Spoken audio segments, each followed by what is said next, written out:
quick notice. What's up with it, you amazing Chads and Chadlets? Just wanted to give you a quick heads up about an important announcement at the end of this video. Be sure to check it out, and I'll see you then.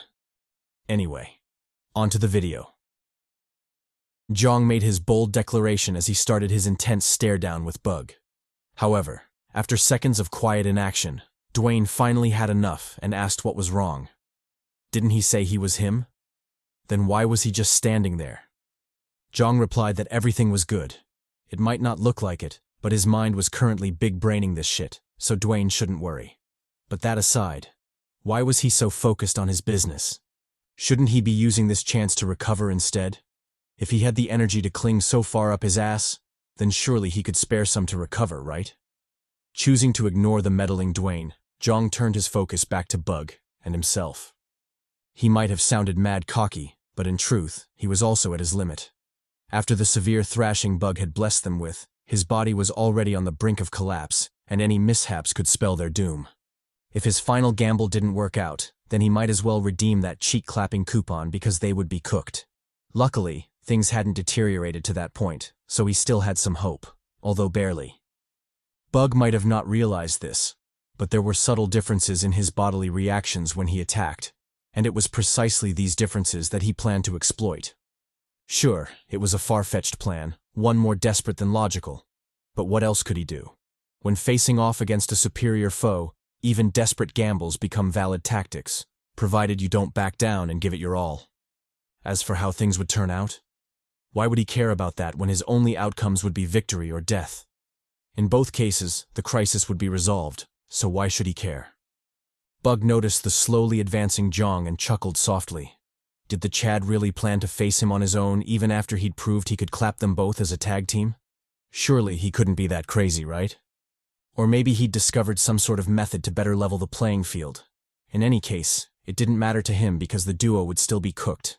In fact, he preferred if they struggled like that, because it would make vanquishing them all the more enjoyable. Jeong guessed Bug's thoughts and clapped back immediately. He told the bastard to not get so cocky. As far as he was concerned, the so-called overwhelming power he now possessed was just a product of luck and plot armor. Without it, he would have been clapped ages ago. Bug smirked at Jeong's pitiful attempt at provocation. He told the Chad to stop spewing bullshit. If he could really defeat him as he'd claimed, then he should go ahead and do it, instead of bullshitting all the way over there. Oh, and just so he knew, his taunt had indeed worked because his desire to kill him had definitely skyrocketed. He very much wanted to hear the squeal he'd produce after getting his hand yanked off. Jeong told him bet. If he thought he had the ability to get him to squeal like a bitch, then he should go ahead and try it. Bug immediately accepted the challenge. He resolutely stepped forward. He couldn't keep Jeong waiting, after all. Jeong also stepped forward, but he didn't immediately act. Instead, he cast his gaze to the squirming faces on Bug's body. After careful observation, he'd realized that those parts were the most chaotic on Bug's body. His guess was that the lingering spirits in those faces still held an intense greed for souls, making the body's control and reactions sloppy. If he could exploit that weakness, then he might have a chance of bringing this bastard down. If he couldn't, well, there was no point thinking about that, because he still had to try anyway. Bug didn't hesitate any longer and immediately lunged at Jeong. He moved with so much speed that he'd basically spawned before the latter. Jeong acted quickly and instantly erected his electric shield. Thanks to his action, he'd barely managed to block the sneak attack, although that was definitely too close for his comfort. Locking back in, Jeong noticed that Bug's speed had increased once again. He didn't know if it was a result of the fool being enraged, but that level of intensity was definitely not something he could handle right now. If he wanted to buy as much time as he could to enact his plan, then he had to switch tactics. Just as he was about to act, Bug suddenly doubled his assault, pinning him down once again. He taunted Jeong, asking the Chad where his past bravado was. Didn't he say he would clap him? Then where was that smoke? Or was he planning to hide behind his shield forever? Well, if that was the case, he might as well help him out. There was nothing like a little beating to stimulate that inner fire after all. Saying so, he easily tore through Jeong's shield, landing a nasty punch on his face. The blow sent Jeong flying, causing him to crash pathetically against the wall. When Jeong finally collected himself, he couldn't help but curse his shitty luck. Not only was the bastard leagues above him in terms of speed and strength, But his electric shield was also useless against him, meaning he couldn't even block his attacks. If he added all those points together, then it was clear this was a fight he had no business winning. However, was he to give up just because of that? Hell nah. He was Jeong motherfucking Hyeok. Like hell he'd give up that easily. He'd rather die than let this many-faced bastard stomp on him. Bug noticed the determined gleam in his eyes and shot him a confused glance. Didn't he have a big-brained plan he wanted to execute? Then what was he waiting for? If he didn't hurry up and use all his trump cards, then he'd miss the opportunity to do so, because he was done playing around. Jeong registered the threat but didn't react. He continued to mad dog Bug, showing no signs of action. Bug clicked in annoyance before lunging at Jeong. Fine. If the fool didn't want to show his hand, then he'd force him to. He refused to believe Jeong would still hold back when his very life was in danger. He rushed at him, his claws poised to stab Jeong through. Just as his attack was about to land, Bug's body suddenly stiffened, causing him to stop immediately. He puzzlingly shot his gaze to the left, wondering what the hell was going on. To his shock, he found that the face on his arm was attempting to break free, resulting in his body stiffening. Not only that, the creepy fucker had its tongue out, almost as if it was hungry for something. Bug stared in horror at the sight, puzzled by what was going on. When he looked in the direction the face was pulling him toward, everything suddenly made sense. Turns out the lingering spirit in the face was greedy for some souls, so it revolted and attempted to seize control of the body to go after it. Not only that, there were other souls scattered around the body, meaning Bug's horror was just beginning. Predictably, the various faces on his body collectively revolted, each going after a lump of souls. Not to mention, the souls were perfectly spaced out, making movement impossible under their collective pull. Bug realized his dire predicament and cursed furiously. Was this the so-called divine punishment for excessive greed? If he'd known things would turn out like this, he wouldn't have consumed so many corpses. Jeong smirked at the trapped Bug as he slowly rose from the ground. He then burst out laughing, taunting that it wasn't his time to die just yet. However, since one of them definitely has to die, why don't Bug be a darling and do just that? Bug shouted in rage, asking Jeong what he'd done. He might not be the smartest, but he was damn sure none of this was a coincidence. Jeong replied that of course it wasn't. How foolish was he to even think it was? There was no way the mighty him would rely on such things to survive. As for how he did it? Well, he can only be a Chad and explain to his small brain how the big boys plan shit out. It wasn't that complicated, really. He simply gave him and his body what they wanted. Souls. Of course, his body is a mess of faces, spirits, and greed, so the likelihood of the current situation happening was rather high. He'd suspected the spirits in the faces wouldn't be able to resist the temptation of souls, so he'd gambled on this plan. Luckily, things had turned out great, and he could fully enjoy him standing there, looking stupid. Bug's face instantly fell. He realized he'd been playing on Jeong's palm the entire time. During their fight, when he'd thought he was giving Jeong a thorough cheek polishing, it turned out the Chad was using those attacks to stealthily spread souls around him. Not only that, the cunning bastard had done so in a way that the souls would be out of reach, preventing him from absorbing any of them. And since he couldn't absorb them, he would continue to be trapped by the pulling faces, rendering any resistance futile. Speaking of faces, their greed for souls suddenly intensified, causing them to pull even harder. They relentlessly tugged at Bug's body, causing the already frail balance to collapse. Little by little, the various faces tore free from the body, pulling Bug's limbs with them. Bug screamed in agony, but by then it was already too late, and his body quickly became a mangled mess. The severely mangled Bug collapsed to the ground, a pool of putrid blood pooling beneath him. He wheezed in pain, helpless as his mutilated limbs crawled toward the scattered souls, and by extension, their deaths. Dwayne saw this, and his expression couldn't help but darken. He'd already known L.A.G was a dark place, but never had he imagined he'd witness something like this. He tried to turn his eyes away, but deep down he knew it wouldn't help, because this was L.A.G and this was his new reality. Jeong, however, completely ignored the brutality, choosing to focus solely on Bug. So what if the current situation was tragic? Could it match up to the horrors he'd experienced in his regressions? Nah, fuck that.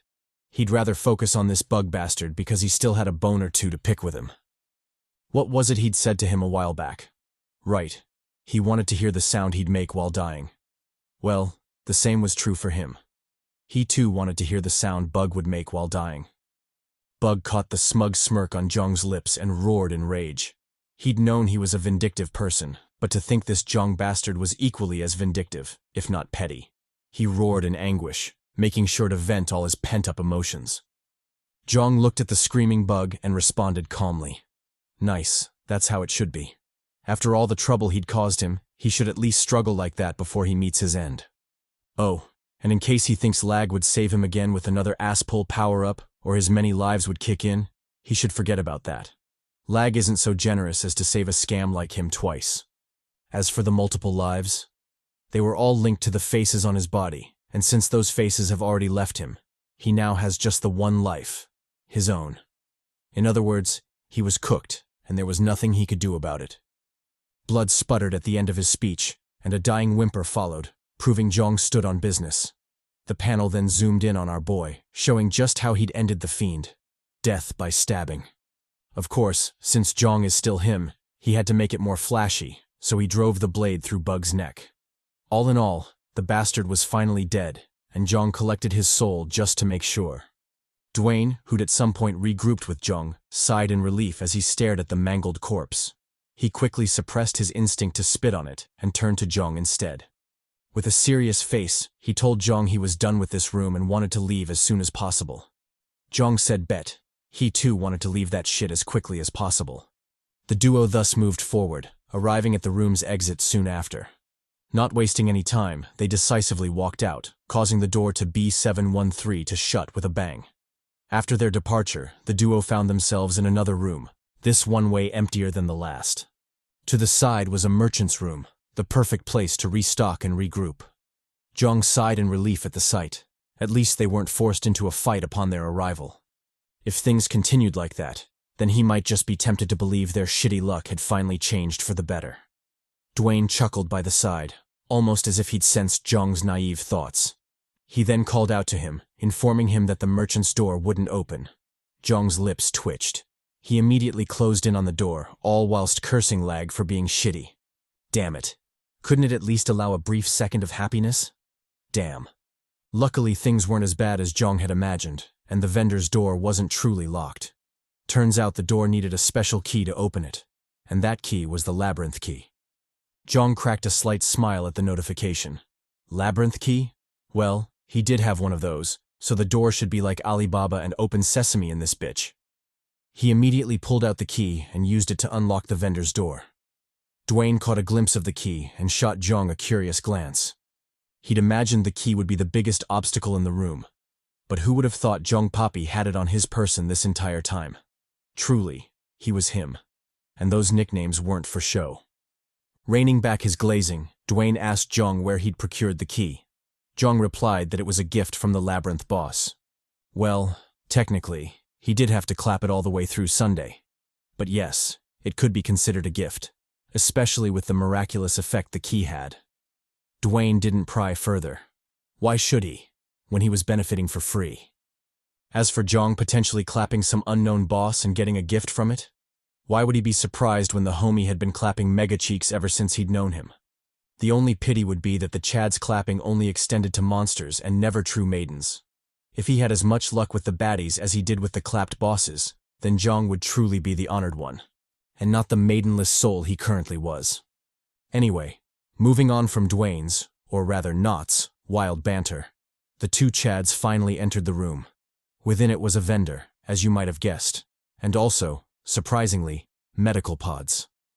I'm not quite sure why those are in there, but hey, why question blessings when they fall in your lap? The duo certainly didn't, and eagerly nodded toward the vendor.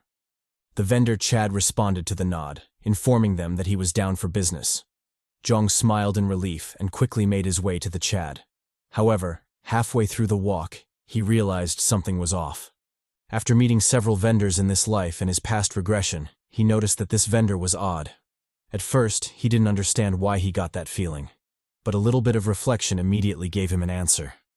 The vendor Chad, in all his glory, was actually a short king. Jeong was taken aback by this, as it was the first time he'd seen a vendor so tiny. However, what did the vendor's height have to do with him? So long as the Chad could deliver on what he was supposed to and not shortchange him by overpromising and underperforming, he was good. He immediately told the short unit to show him his stuff, obviously eager to see what he was working with. The vendor said bet and proudly unveiled his package. Contrary to what you might have thought, the short king was indeed mighty. In fact, his package was so large that he had those 6 feet and over vendors beat. Without a doubt, this was a true testament to, it's not the size of the package that matters, but how you handle it. Pause. Moving on from the obviously sussy narration, we finally focus back on the story. Jeong, who was bewildered by Not's pervy thoughts, firmly ignored the sussy baka and turned his gaze to Dwayne. He advised the Chad to go all out and buy everything he needed. Since run-ins with vendors were pretty uncommon in L.A.G, he should use this chance and not waste it. Dwayne said okay and immediately stepped forward. He then bought everything he needed before leaving the spot to Jeong. After the two had completed the shopping spree, they made a quick detour to the medical pods, obviously using them to heal up to their peak condition. Done with that, the duo left the room, and it is also at this time that we see their new drip. For Jeong, the change wasn't as drastic, as he only added a bit of flavor to his already killer drip. For example, the Devil's Leather Jacket, formerly the Demon's Leather Jacket, had been enhanced a second time, making the total buffs double. His agility, as a result, had risen from 30% to 80%, provided he was nestled in the bosom of darkness. On his wrist was a new piece of equipment, specifically, the Shadow Demon's Bracelet. The equipment allowed the use of an active skill. In the Shadow, ranked M. As for its effect, it basically channeled the Shadow Monarch, allowing for free and unrestricted movement through shadows. Apart from those two, Jeong also purchased Hydra Pants, which helped with health recovery and regeneration. Last was a bunch of medical supplies, the typical potions and pills. On the personal power front, or rather, the cheeks-clapping front, he'd purchased a total of 4 passive skills. I won't introduce them in detail because we all know the homie Jeong will just pull skills out of his ass so long as it suits him in battle. However, to satisfy the Chads and Chadlets with OCD, I'll briefly mention their names and have them on screen as I deliver this sweet and spicy voiceover. Hopefully, by the time this chatty voice finishes tickling your ears, and you also finish. Pause. All the relevant information should have been shown. Moving on, we also learned that Jeong had used a special feature, or rather, item, from the vendor to permanently swap a skill while maintaining the original level. The skills in question were the Swordsmanship skill and the Weapon Mastery skill. The Swordsmanship level 10 was swapped with the Weapon Mastery level 10. All in all, the big splash cost our boy a whopping 400 souls, and he only had 71 souls left in his pocket. Moving on, Jeong shifted his gaze to the unit Dwayne. The Big Poppy had also bought some new drip, but the author purposely, or maybe unintentionally, ignored it, so we don't get detailed info about it. However, he does look fly, so make sure to send your love to the Chad Dwayne. With the shopping and recovery done, the two units decisively walked to the next room, eager to tackle the new horrors. Dwayne, in particular, was so excited that he couldn't stop the slight bounce in his steps. He confidently walked forward, his new drip and swagger on full display.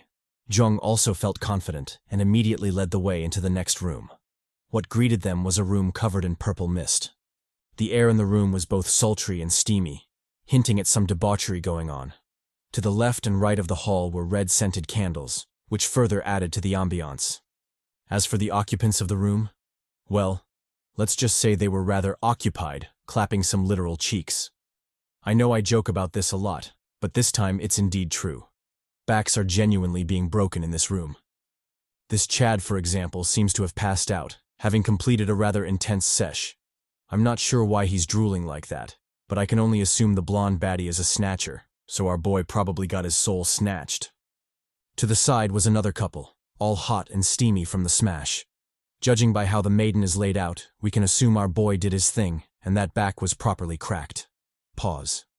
Up on the pedestal was a live show with a session of soul snatching happening in real time. I don't know what the Chad is feeling, but with his back arched in like that, I can assume his soul is with Hades right now. Dwayne saw this and couldn't help but gulp in surprise. To think Paradise had always been in L.A.G, and he had no idea this entire time. Jeong caught the foolish grin on his face and told him to lock in. Now wasn't the time to get lost in debauchery. Inwardly, however, he cursed his shitty luck, because this room was definitely going to be, hard. Speaking of hard, a new maiden joined the fray. She was the same demon who was currently snatching that I meant poor, Chad's soul on the pedestal. She cast a lust-filled glance at them, delighted that new prey had joined the party. Jeong spared her a glance before quickly turning his gaze away. Nothing good would come out of lingering on that view for long. He then addressed Dwayne, warning the latter to be careful. Something in that room was off, and it wasn't just the smashing going on. His instincts were telling him that the states of the players were abnormal, and it definitely had something to do with that succubus wench, Fibichi. Suppressing the lingering unease in his heart, Jeong reflected on his regressions thus far. He realized that this room, and probably the boss as well, were things he'd never encountered in his past regressions. He had no idea what was going on, but his ample experience told him the boss would be tricky to deal with. Sure, she looked weak on the outside, and her offensive power seemed to be lacking, but that was precisely why she would be tricky to handle. There were never weak bosses in L.A.G, and he was sure this wench had her quirks as well, although he very much dreaded experiencing them firsthand. Locking back in, he cast his gaze across the room. Ignoring the humping fools, he quickly realized there was no exit in sight. Dwayne grew tense at this, but Jeong told him not to worry. Handling the exit issue would be easy. All they had to do was smash, or rather beat, the boss, and the exit would naturally appear. As for how they'll do that, there was no need to rush. They could continue collecting visual data for now, for research purposes, of course. Fibichi heard Jeong's, or rather Not's, flimsy excuse and immediately cast her gaze over. She licked her lips, an unrestrained desire tugging on them. She then gulped at the new prey, obviously eager to give them a taste. Jeong noticed her strange expression and instantly went on high alert. He watched as she dismounted her worthy steed, and his heart ached a little for the poor fool. Seeing as he couldn't even close his mouth, it was safe to say the Chad was gone. Another pitiful fallen in the pursuit of cheeks. Offering the Chad a silent salute for his sacrifice, he focused his attention back on Fibichi. The succubus wench quickly donned her robe and stared intently at the boys. Before the duo could react, she instantly appeared before Jeong, her tongue already licking his chin. Jeong freaked out at this sight, and even the words he'd planned to say were caught in his mouth. He wondered how the wench had moved so fast, and how she'd done so without raising his alarm. However, that was something to be worried about later. For now, he should go ahead and deal with this fool, because his face wasn't for everyone to lick. He viciously swung his sword, delivering a nasty slash at Fibichi. Unfortunately, the baddie's speed was the real deal, so she easily dodged that shit. Jeong glanced at the escaped boss, and his face couldn't help but darken. He could have sworn she was just in front of him. So how had she gotten that far already? Not to mention, he'd felt a light weight on his attack, meaning he'd definitely hit something. So how did she escape so easily? Well, anyway, it didn't matter how she'd done it. All that mattered was his attack landed, and the bitch could at least be harmed. That aside, he also got a clear view of them boobies, so he'd say the exchange was rather fruitful. Speaking of exchange, Fibichi gave him a clearer view of the peaks before taunting him some more. She told him such wounds couldn't do shit to her, so he had to try way harder than that. Jeong returned her gaze but didn't fall for the taunt. Instead, he focused his attention on the mist on her lips, wondering what the hell it was. Soon, he realized the same mist was all over them, and his danger senses instantly flared. He immediately jumped back, warning Dwayne to do the same. The giant unit didn't hesitate and instantly followed suit. After they'd escaped, Jeong caught a slight sniff of the purple mist, and his face instantly heated. He cautiously stopped breathing and warned Dwayne to do the same. Although he still had no idea what the purple mist was, the subtle heat in his body, and his instincts as a man, were warning him to be careful. So he did just that. Fibichi noticed his quick reactions and stellar performance and frowned slightly. She instantly realized taking down the duo wouldn't be easy, especially with Jeong around. However, just because it was difficult didn't mean it was impossible. She had more than enough means to make it happen. That being said, she decisively deployed one of them, commanding her slaves to attack the duo.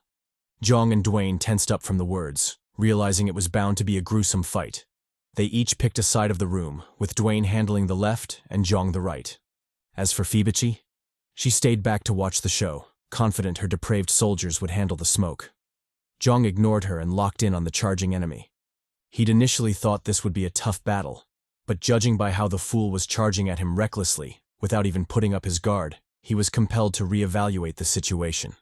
From the looks of it, the poor fool was out of his mind, and what was left was basic instincts, definitely insufficient to pose a threat to him.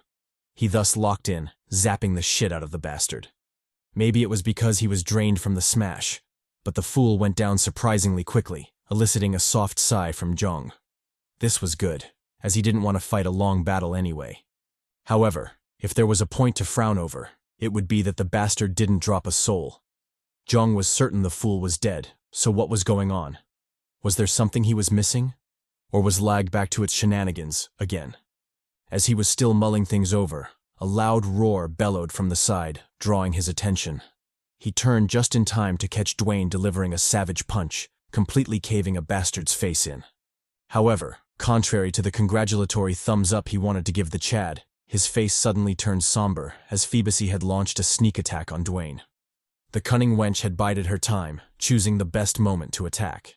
She instantly used her purple mist, blowing a whole fog of it up Dwayne's nose. Dwayne was caught unaware, and before he knew it, the mist was already in his system. Fuck. Jeong peeped this sight, and the unease in his heart drastically increased. He wanted to do something about it, but by then, it was already too late. Not to mention, Dwayne wasn't the only one in danger right now. Behind Jeong was a stalking foe who quickly used his moment of distraction to launch a sneak attack. She clung to our boy, making sure to smother him with the smoothness. Jeong savored the delicate peaks before yelling at the wench to get off. Inasmuch as he liked the heavenly feel, he knew now wasn't the time to get lost in that shit. He decisively grabbed the bitch's hand, doing his best to pry her off. However, to his surprise, despite his immense strength, he still couldn't pull the baddie off him. Maybe it was because of her innate ability, or that post-nut clarity had her on steroids. Either way, the maiden didn't budge, which greatly surprised Jeong. Just as he was about to resort to more desperate measures, a shout rang out from the side, yanking his attention. Jeong quickly turned to check, and his scalp instantly tingled. A new foe had joined the fray, and this one wasn't fucking around. He charged in, dick swinging, demanding for Jeong to give up the cheeks. Jeong said fuck that as he tore his gaze away from the D. He tried his best to get the wench off of him as he strived to dodge to the side. Unfortunately, the Chad read his intentions and instantly moved to intercept. He lunged in, dick first, ready to shove that thing down Jeong's face. Jeong said hell no and immediately dodged to the side. Luckily, he did so, as he narrowly avoided a dick bump to the face. As for the maiden on his back, he crashed that hoe into the wall, finally giving himself some wiggle room. With the well-sought reprieve, Jeong became more proactive, directly bringing the fight to the foe. He charged in, sword swinging, his rage and resentment evident. Never in his life had he ever been humiliated like this, and someone had to pay. And since he had a perfectly bricked-up someone before him, that motherfucker would definitely be it.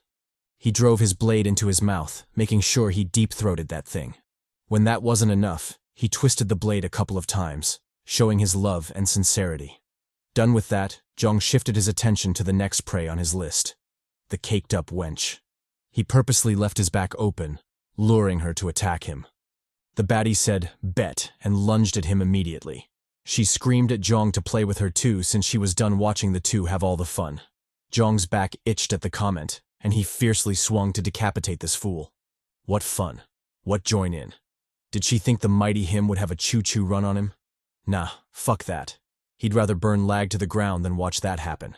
And if the gods themselves wanted that as well, then he'd burn them too. Done with his overdramatic and strangely overcompensating rhetoric, he studied the corpses some more. Just as he'd expected, the strange fools only gave him peeps of cheeks and boobs. There were no souls in sight. He wondered what was going on, but even that short second of silence was quickly interrupted. To his side was a looming foe, a sight that honestly startled Jeong. Dwayne, with all his glory, was currently held hostage by Phoebus, and his condition was truly peculiar. He had his head down, and wisps of purple mist slowly seeped from his nose. Not only that, a depraved look tinged his face, which greatly scared Jeong. Just as he was about to call out to him, the giant suddenly charged, forcing Jeong to lock in. He watched with bated breath as Dwayne lunged at him, a complicated feeling welling in his gut. Should he fight back, or should he take a beating? He had no idea what to do. However, even if he wanted to be passive, there was something he just couldn't ignore. Why the hell was Dwayne bricked up? What was going on in that head of his? If he thought this was that kind of Diddy party, then he'd be greatly disappointed. He shouted at Dwayne to wake up, all while fleeing in a frenzy. It wasn't that he was afraid of him, it's just that the situation left him no choice. Dwayne was his partner, so he couldn't attack him recklessly. Not to mention, Fibici was still in the room, so he had to guard against her as well. Damn, this was proving to be more troublesome than he'd thought. Jeong blocked Dwayne's punches, purposefully using the force to backpedal. He'd hoped the Chad would snap out of it soon, but that was proving more and more unlikely. Instead, the aphrodisiac seemed to be seeping deeper into Dwayne's system. The unit had a glossy look in his eyes, and his words were getting vulgar. He told Jeong to surrender the cheeks, promising to be gentle with him. Jeong said fuck that, and backpedaled even faster. He did his best to escape the crazed Dwayne, but the horny fool was just too fast. Finally, he caught up to Jeong, landing a nasty punch on our boy. The force sent Jeong flying, causing him to crash pathetically against the wall. Jeong swiftly recovered and raised his hands to block any subsequent attacks. As he did so, he spared a second to mull over his situation. Although Dwayne was indeed mighty, he'd become like the other sex slaves, choosing to ignore defense in favor of offense. Sure, he was still formidable, but it was a far cry from what the peak unit could do. Jeong smirked at this realization. If it was just that much, then he could handle it somewhat. Just as the thought crossed his mind, Dwayne suddenly stopped, and a gust of wind blew around him. His aura swiftly changed, and a depraved look tinged his eyes. He then shouted his love for Jeong, begging the latter to obediently give up the cheeks. Jeong screamed at him to shut up. Even if he was under the influence of an aphrodisiac, this was just too much. If he didn't get his shit together, then he might as well say fuck it and fight back. Dwayne, however, ignored that shit. Since Jeong was playing deaf to his confession, then he might as well scream it louder. He immediately drew in a deep breath, bellowing out a beast roar soon after. The roar hit Jeong hard, forcing him back against the wall. His already perilous situation instantly worsened, causing a slight panic to flash across his face. However, he was still him, so he held on with all he had. As he stared at the roaring Dwayne, Jeong realized something he'd overlooked this entire time. Dwayne was strong. It was only after he'd experienced it firsthand that he could truly appreciate just how much the unit had grown. Had it been any other time, he might have been delighted by this. However, the current situation didn't allow for that. Not only was his life in danger, but his chastity as well. Thus, he swiftly dodged to the side, narrowly avoiding a stomp kick and a subsequent pounding by Dwayne. Jeong saw the crashed wall and his resolve steeled. He finally realized a passive approach wouldn't work. If he wanted to make it out alive, then he had to start returning punches.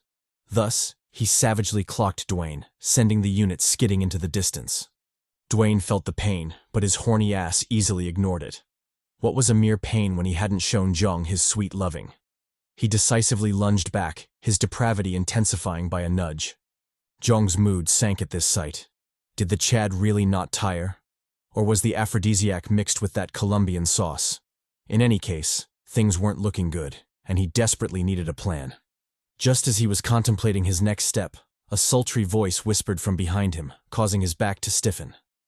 The voice was obviously from Fibici, who had at some point sneaked up on Jeong. She immediately blew her mist toward him, hoping to trap him as well. However, Jeong sensed the danger and instantly stopped breathing. He then covered his nose, making sure not to inhale any of the mist. As for Fibici, he headbutted the bitch, forcing her to retreat. Unfortunately, this left his front open, which Dwayne promptly took advantage of. He bashed our boy, sending him flying like a ragdoll. Jeong hit the wall with a thud, a sickening crack echoing around him. He weakly fell to his knees, an anguished breath escaping his lips. When he finally collected himself, a savage glint flashed across his eyes. He realized the time for jokes was over. If things continued to develop like that, then he might just die by Dwayne's hands before he even fought Fibici. Obviously, that was unacceptable to him, so he had to lock in. Dwayne, who was still controlled by his lust, continued his assault, completely unaware of the shadows surrounding Jeong. He lunged forward, seemingly oblivious to the obvious power-up Jeong was going through. He punched forward, sending a nasty hook toward Jeong. However, the punch met nothing but stone, as the unit was already gone. Well, technically, it wasn't stone, but rather Jeong's hand, as the Chad had literally caught the punch. Yes, I shit you not, our boy had caught Dwayne's punch. Talk about aura farming. Nestled in the bosom of darkness, Jeong unveiled his new transformation. He looked kinda like a budget Jin Woo, but that's neither here nor there.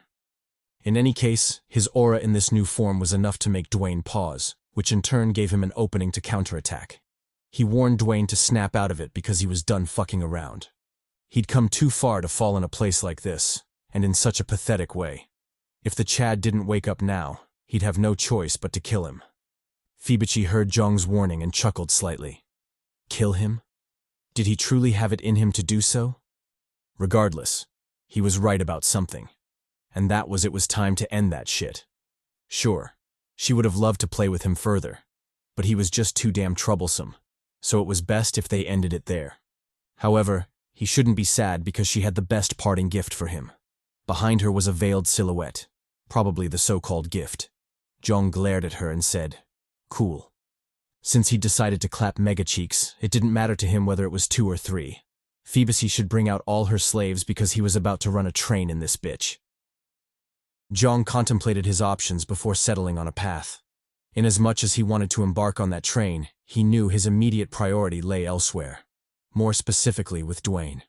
Although he'd resolved to kill him if he continued to get in his way, he couldn't help but hold out some hope that the big unit could be saved somehow. I mean, he was Big Papi Dwayne, best bro Dwayne. And now that I think about it, with the horrendous death of female leads in this story, he was actually the best waifu by default. Best waifu Dwayne. Surely someone like that deserved one more chance at saving, right? Jeong surely thought so. He sincerely called out to the unit, begging him to snap out of it. When Dwayne didn't show any signs of waking up, Jeong decided to be more aggressive in his approach. He cocked his fist back, landing a devastating punch on Dwayne's horny gut. The unit was sent flying, only managing to stop his momentum after skidding off into the distance. When Jeong saw how far he'd punched the fool, he couldn't help but marvel at the sight. Sure, he'd known the shadow skill would grant him a buff to his abilities, but he hadn't thought the buff would be this absurd. Wasn't this plot armor a thud too much? His attack and defense were off the charts, and he could vaguely feel this wasn't the limit to his enhancement. If he really went all out, then Mega Cheeks would definitely be clapped in this room. Pause. The horny Dwayne, as if sensing Jeong's clapping thoughts, lunged in for a counterattack, his fist and D both hard. Jeong noticed the latter and said, "Fuck that," like hell he was sticking around for that smoke. He swiftly dove into the shadows, narrowly avoiding Dwayne's double smash. Double, get it? Ahem. Anyway, when the dust settled, Jeong slowly emerged from the shadows. Although he hadn't teleported far, he still grinned at the absurdity of the shadow skill. Not only was it great at buffs, it could also serve as a spectacular movement technique. If he used it carefully, then it could be extremely useful. As for how it worked, it borrowed from the essence of the Papi Jin Woo, allowing for instantaneous teleportation to other shadows, although the distance was very limited. Locking back in, Jeong charged in for seconds. Since he'd resolved to domestic violence the shit out of Dwayne, he was determined to see it through. Dwayne said, "Bring it," and prepared a punch of his own. If Jeong didn't want to willingly give up the buns, then he'd have no option but to take them. Thus, the two titans charged each other, each ready to clap, albeit in a different fashion. When they eventually clashed, Jeong said, "Psych," and dove into the shadows. He positioned himself for a nasty counter, landing a devastating punch on Dwayne's balls. The unexpected crack sent Dwayne reeling, and he couldn't help but scream in pain. He understood all was fair in love and war. But come on, wasn't this a bit too much? Jeong, however, didn't see anything wrong with his actions. Since the horny fool wanted to think with his D rather than his head, then it was only logical that he knock some sense into it. As for whether he doomed Dwayne's future descendants? Fuck that. What did that have to do with him? Just as he was about to give Dwayne the bros vs hoes speech, a sudden change occurred, catching Jeong completely off guard. A shadow suddenly appeared beside him, clocking the absolute shit out of him. Jeong was sent flying like a kite, and only regained his footing after skidding a considerable distance away. Unfortunately, by then the attacker was already upon him, and didn't hesitate to let another one fly. The unexpected speed left Jeong dazed, and he couldn't help but clench his jaw in frustration. He helplessly received another sucking. his reaction too slow to muster any resistance.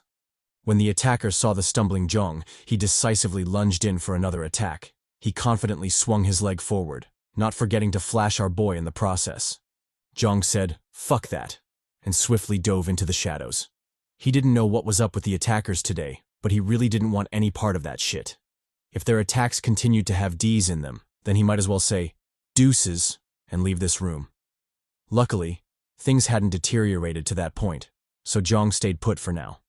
He easily evaded the next attack, sinking deeper into the shadows. When Jeong finally rose from the shadows, he couldn't help but cast another glance at the nude attacker. Sure, he'd known he was formidable, but his absurd speed left him slightly surprised. If he hadn't dodged that attack just now, then his skull would have been crushed. Not to mention, the fool was so fast that he doubted he could have stopped it even if he wanted to. Shaking off the distracting thoughts, Jeong focused his attention on the attacker. The barrage had been so intense that he barely had any time to identify him. However, with things finally calming down, he guessed now was the best time to do so. He completely ignored the fool's rumblings about cheeks and focused on his silhouette. Through the mist and haze, Jeong saw a face he hadn't expected to see there. The homie Norman. Norman, noticing Jeong's confused gaze, cast him a cheeky smile. He gently greeted Jeong, saying that it was fate that they reunited like that. Jeong, however, tuned out his bullshit. He fixed his gaze on the mist surrounding Norman, noticing that it was way thicker than Dwayne's. Although he didn't know what that meant exactly, he was inclined to believe it signified the degree of control Phoebus had on her slaves. Just as he was mulling over what that implied exactly, Norman suddenly disappeared from his position, swiftly appearing behind Jeong. The big poppy didn't flinch and easily tracked him with his eyes. He scoffed at Norman's naivety, mocking him for believing he'd fall for the same trick twice. Well, since his blood was on his lower head, he couldn't really blame him though. However, just because he didn't blame him didn't mean he'd miss out on such an opportunity. He immediately clocked the bastard back, landing a devastating punch on his gut. Unfortunately, Jeong's joy was short-lived as Norman literally faded away. When Jeong saw this, he couldn't help but glance at the space before him in shock. What the hell was that? And since when did ghosts become a thing in L.A.G? However, upon careful consideration, he realized it wasn't a ghost, but teleportation. Norman had used the split second when his fist landed to teleport away. He didn't know how he'd managed that, but the fact that he did meant he was cooked. Jeong instantly locked in, raising his caution to the maximum. He realized the threat Norman posed to him, but that was just the tip of the iceberg. There was also Dwayne, but he too was just a sideline. His real cause of caution and fear was undoubtedly that wench Phoebus. Like he'd said before, there were never weak bosses in L.A.G. Just because she wasn't attacking didn't mean she was weak. On the contrary, her ability to buff up her slaves proved just how formidable she was. Unfortunately, he couldn't go for the queen until he took care of the pawns. Speaking of pawns, both Dwayne and Norman were gone. They'd simply disappeared, almost as if they'd never existed to begin with. Jeong's breath caught at this sight. He immediately raised his guard, wondering what the duo were plotting. Little did he know, Norman was already behind him, lunging in for a deadly attack. Jeong caught wind of the attack and swiftly dove back into the shadows. He then counterattacked, springing up with a nasty uppercut of his own. Unfortunately, Norman read the attack and instantly teleported away. He sprang up behind Jeong, going in for a sneak attack. Jeong felt the murderous intent and swiftly sunk into the shadows. He used the shadow teleportation, hoping to catch Norman lacking. However, the bastard was just too cautious. He instantly teleported away the second he felt a fist on his face. Jeong cursed in frustration, but ultimately, he was helpless against such a cowardly foe. He knew he was stronger, but what good was that strength if he couldn't land a hit? He glared viciously at the escaping Norman, thinking of ways to counter his teleportation. Just as Jeong was beginning to despair, Dwayne suddenly appeared behind Norman, holding the former in place. He shouted at Jeong to attack, promising to stop the slippery bastard from escaping. Jeong saw the returned Dwayne and immediately cued his MC theme song. His face blended into the shadows, seemingly telling Norman he'd fucked up. With one swift movement, he promptly sunk into the shadows. When he next appeared, he already had his blade through Norman's heart. Norman gasped at the absurd change of situation. He tried to save his heart, but such actions were obviously futile. With a resigned groan, he collapsed to the ground, his blood pooling beneath him. Dwayne caught a glimpse of the dead Norman and immediately felt a chill run down his spine. He expressed his reluctance to end up like that, begging Jeong to at least cover his cheeks if he did. Jeong replied that he understood. On that note, he asked Dwayne to do the same for him. If he ever got ensnared by that wench, then Dwayne should kill him before she deflowered him. Matter of fact, if he died with his cheeks spread wide like the homie Norman over here, then he should burn the whole room down. No evidence was allowed to leak. Dwayne replied that he got him. The legacy of the Poppy Jeong would forever be untainted. Jeong said thank you before asking the lingering question. Was he okay? Dwayne replied that he was good. Apart from the obvious stiffness in his pants and the suspected cracked balls, he'd say he was spectacular. He thanked Jeong for that, by the way. Jeong continued like he hadn't heard Dwayne's sarcastic remark. He told the Chad there was no need for thanks. He was just doing his part, after all. But that aside, they should probably focus on this seductive wench. Dwayne said bet, and turned to face Phoebusy. The temptress picked up on their movement and immediately chuckled seductively. She told the Chads she was hella excited, evident by the waterworks in her hoo-ha. If the Chads could bring her as much fun as she thought they could, then this was bound to be a fun yet slippery ride. Jeong said, cool. Phoebusy should call him the Rain Man, because he was about to make it wet in this bitch. Phoebusy heard Jeong's declaration, and her body trembled in ecstasy. Make it wet? She definitely wanted to see what that felt like. However, why were they so stubborn? All she wanted was for them to stay with her and hump like crazy. Why was that a bad thing? Why were they resisting so much? Jeong kept his gaze on the baddie but ignored her question. He addressed Dwayne instead, drawing his attention to the fact that Norman, the currently caked-up corpse, didn't drop a soul as well. Dwayne mulled it over and shared his speculation on the matter. Phoebusy, this bitch, was literally sucking their souls after she, sucked their souls. He didn't know how accurate his deduction was, but it definitely wasn't the worst way to go. Phoebusy eavesdropped on their communication and chuckled at Dwayne's, or rather Not's, last words. If it wasn't that bad of a way to go, then why didn't they join her? Or could it be that she wasn't their type? Were they perhaps into something else? Something perverse? She calmly walked forward, making sure her curves swayed as she advanced. With a seductive voice, she asked the Chads what they liked. Did they perhaps swing this way? Preferring to have more meat in their taco? Or were they into the thick kinds, the kinds that were more than a handful, if you know what I mean? Maybe it was simpler than that, and they just wanted a little more experience in the sack? Those wrinkled and saggy titties do have their own charm, after all. Well, since they weren't reacting, it must mean it's something like this, right? They want that Lil Wayne, that lollipop, aka lolicon. Damn, what naughty dogs they are. Dwayne and Jeong stared at the rambling Phoebusy incredulously. What the hell was this bitch talking about? Lolicon? They didn't even like lollipops, so why would they like that? If anything, she did have a point with that thicker-than-gravy form from before. But of course they wouldn't admit that out loud. That aside, it seemed they had to silence her quickly because further talk would just lead to problems. Who knows? Maybe the FBI would raid their shit after hearing her baseless accusations. Jeong seriously nodded to the plan. He might be without bitches, but never would his name appear on that lollipop list. If he couldn't get them as thick as frozen peanut butter, as caked out as prime tsunade, then he might as well stay maidenless. Dwayne said facts and joined Jeong in the charge. Since they decided to stomp this bee, then they might as well get it done with the quickness. Phoebusy saw their approach, and her quiver of ecstasy intensified further. She told the Chads to come at her together. A threesome was always better after all. Jeong ignored her bullshit and rushed forward. He instructed Dwayne to fall back, only attacking after he'd successfully created an opening. Dwayne nodded in understanding and swiftly withdrew from the front line. He watched Jeong charge forward, patiently biding his time like a stealthy hunter, a booty hunter. As for Jeong, he immediately prepared a heavy punch, sinking into the shadows soon after. When he next appeared, he was already by Phoebusy's flank, chaining his punch with the previous movements. Like Mike Tyson, he let that hook fly, aiming straight for Phoebusy's delicate face. The baddie didn't even flinch and simply limboed the shit out of the punch. She even gave Jeong a double bounce, making sure the twins danced to the rhythm. As if that wasn't enough, she proceeded to lick Jeong's hand. She encouraged him to try harder. Only then would he stand a chance at bringing her down. Oh, and he should probably get his eyes off her pokeburst. This was a fight after all. Jeong heard her taunting tone and immediately backpedaled. He realized this fight would be tough, especially since he didn't have any fast, big damage attacks. However, that was not going to discourage him. If he didn't have them, then why couldn't he make them? He was Jeong motherfucking Hyeok after all.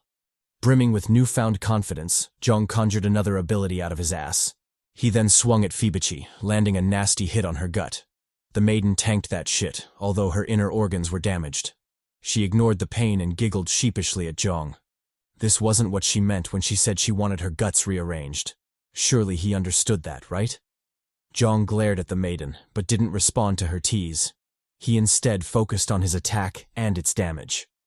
Contrary to what we believed, it wasn't actually an ass pull. It was a brilliant combination of shadow and lightning skills. Of course, the damage wasn't high, but that's not why he used it. His main goal was to create an opening for the Chad Dwayne. As if on cue, Dwayne spawned behind Fibici, firmly grabbing her arms. He told her to stay still because there was no way he'd release her crazy ass. Fibici maintained her teasing smile and told Dwayne she would comply. Why wouldn't she, when she had a big strong man taking her from behind? However, if she were being honest, she'd rather he attacked her from the front rather than the back. Dwayne's skin crawled at her suggestive words. He shouted at her to shut up. No one wanted her used goods after all. Consumed by rage, he viciously stomped her back, trying his best to vent all his emotions from being enslaved. When that wasn't enough, he savagely stomped harder, pulling and ripping her arms off her body. Fibici felt the pain, but her cries came out as loud, sensual moans instead. She screamed that she wanted more. That savage, brutal play was one of her best kinks after all. As she lost herself to the ecstasy of the Big O, a subtle voice called out, saying it had what she wanted. Fibici immediately lifted her flushed face, a look of anticipation in her eyes. She cast her gaze upwards, seemingly inviting the voice to bring on the painful pleasure. Jeong said, "Bet," and instantly lunged at her. He performed a mid-air somersault, driving his heel into her skull. The force pinned the masochistic baddie into the ground, her face buried deep beneath the rubble. Just as Jeong was about to celebrate his victory, a long, wet tongue slithered up his leg, licking and trailing over his foot. Jeong said, "Fuck that," and immediately backpedaled. Inasmuch as he wanted to explore what that tongue could do, he knew he had to keep Not's video PG. However, he guessed it was still alright to check out them boobs, 'cause god damn. Dwayne shot Jeong a knowing smile before asking what was wrong. Why didn't he seem pleased in the face of such deliciousness? Jeong replied that he was pleased, but that's not what's important right now. Fibici, that wench, was still alive, even after losing her head. In fact, she even licked his foot, even though he had no idea how she managed that without a face. Dwayne's skin crawled at the reply. How could she lick without a head? I mean, if it was without teeth, then he'd understand. But head? How was that possible? Just as he was mulling it over, Fibici's sultry voice rang out, screaming that she loved it. She slowly rose from the ground, taking breaks to squirm in ecstasy. Under the Chad's incredulous gazes, the maiden fully rose, her voice growing louder and louder. She shouted at them to give her more pain, more pleasure. She wanted all of it. When the Chads didn't respond to her calls, she stared at them, fixated, as a wave of frustration flowed through her. Fine. If they didn't want to give her pleasure, then she guessed it was her turn to do the same. She couldn't keep taking without reciprocating after all. However, before she did so, it was only right that she put on something more enticing. A little feast for the eyes would make the service better, after all. Saying so, her skin promptly burst open, and from within came the newly reborn Fibici. All her injuries were gone, and a pair of butterfly wings graciously nestled behind her. With her transformation complete, Fibici cast her gaze towards the duo. She sensually whispered to them, inviting the boys to play with her. Contrary to her ecstatic mood, our boys were currently losing their shit.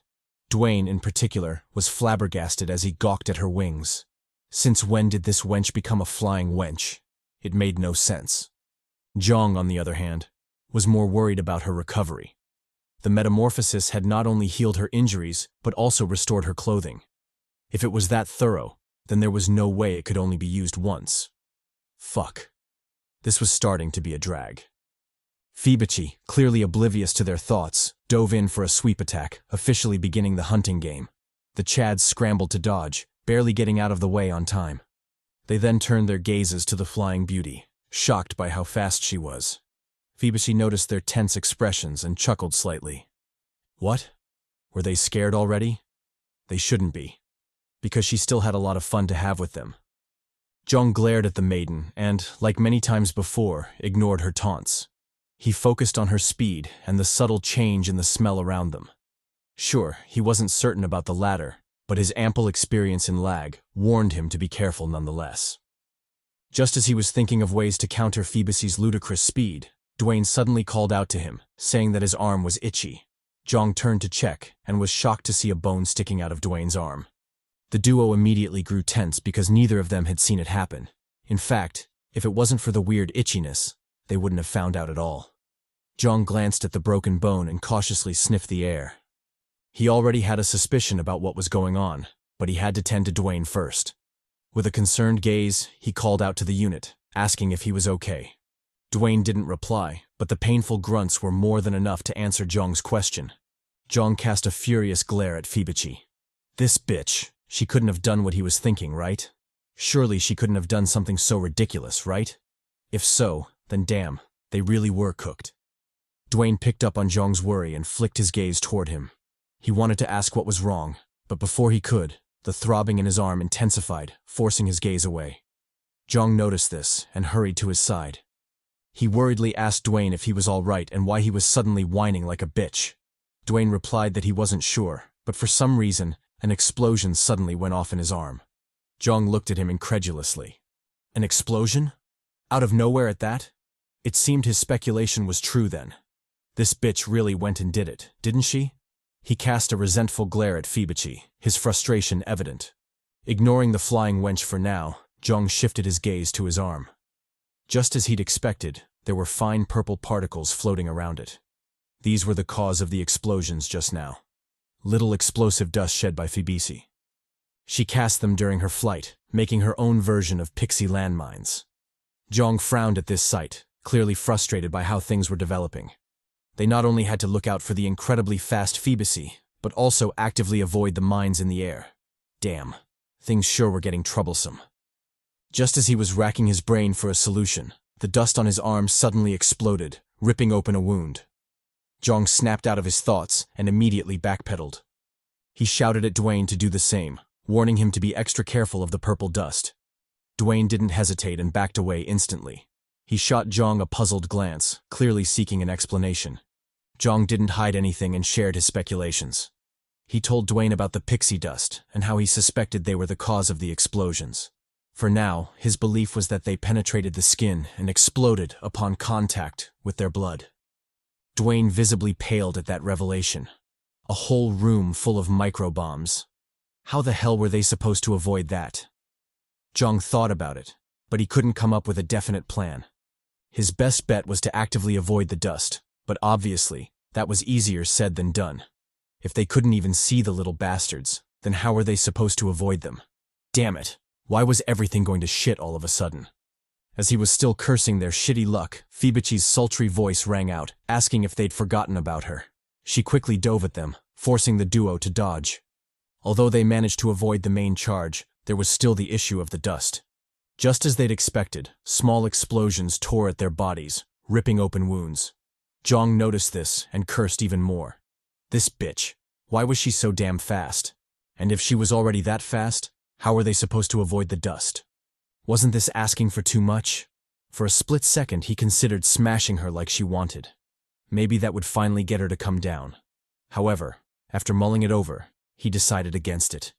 He was Jeong motherfucking Hyeok. Like hell, he'd surrender the cheeks to a foe. If she wanted a piece of that ass, then she had to come down and take it.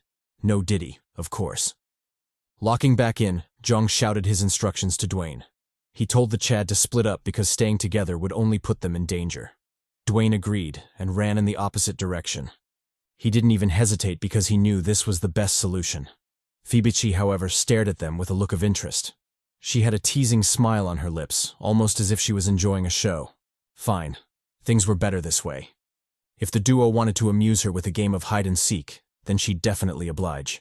She instantly picked a target, who unfortunately turned out to be the homie Dwayne. Dwayne saw her trailing him and immediately cursed. Damn, why couldn't she have gone for Jeong instead? In such a situation, wasn't it only logical to go for the bigger dog? Fibichi heard his ramblings and cursed him out. Why the hell would she go for the top G when there was a slowpoke on the team? Dwayne better stop with that nonsense before she caramelized his ass. Oh, and just so he knew, she didn't need him anymore. It was about time she got rid of his scaredy ass. Saying so, she let that thing out, and I shit you not, she was a Bruce Jenner in this bitch. As if that wasn't enough, the thing grew, morphing into a dick spear or some shit. Dwayne saw this and said hell no. What in the F was going on in L.A.G? Not to mention, this wench was packing more heat than him. Since when did that become an acceptable thing? He stood there dazed, too stunned to make a move.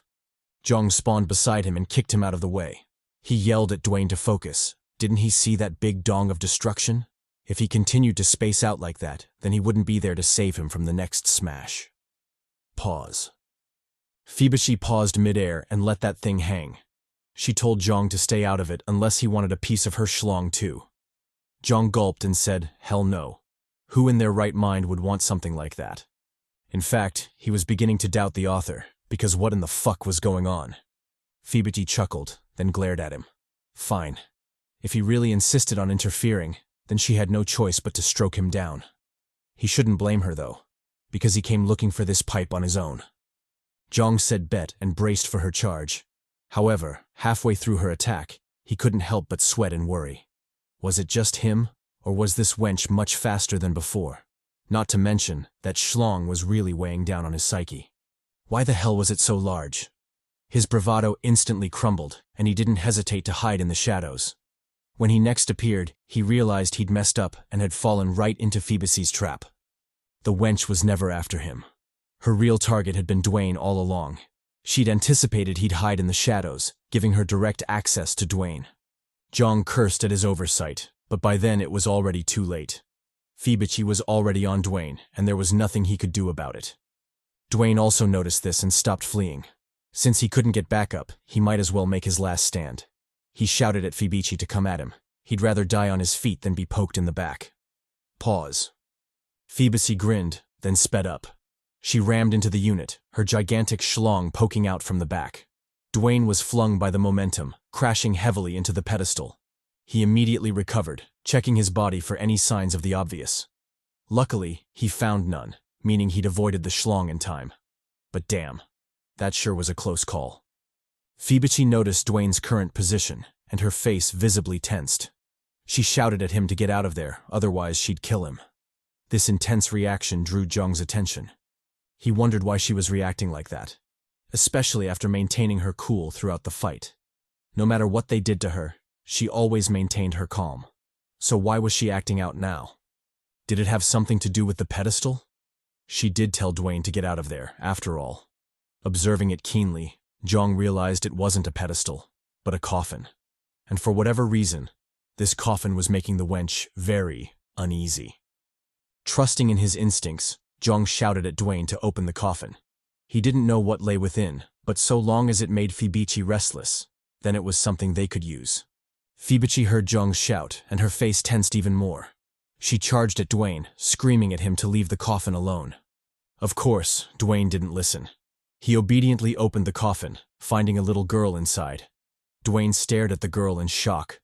What the hell was she doing there? And why was she sleeping peacefully in such an ominous place? Nothing made sense. Behind him was Fibichi, who continued her charge, a visible panic in her eyes. She shouted at Dwayne to back away. He shouldn't even think of touching her.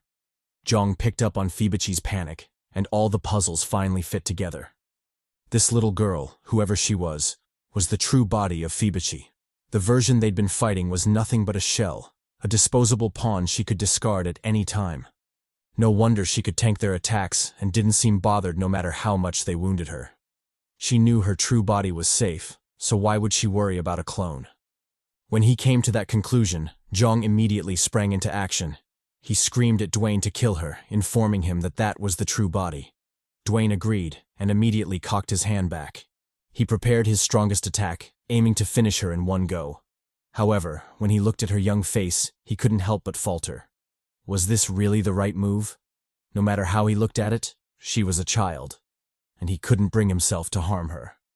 Jeong noticed his hesitation, and his rage exploded. He shouted at Dwayne to kill her. Now wasn't the time for that shit. Dwayne heard Jeong's desperate shouts, but his body didn't move. He couldn't do it. He couldn't kill a child. He weakly lowered his arms, seemingly accepting his fate.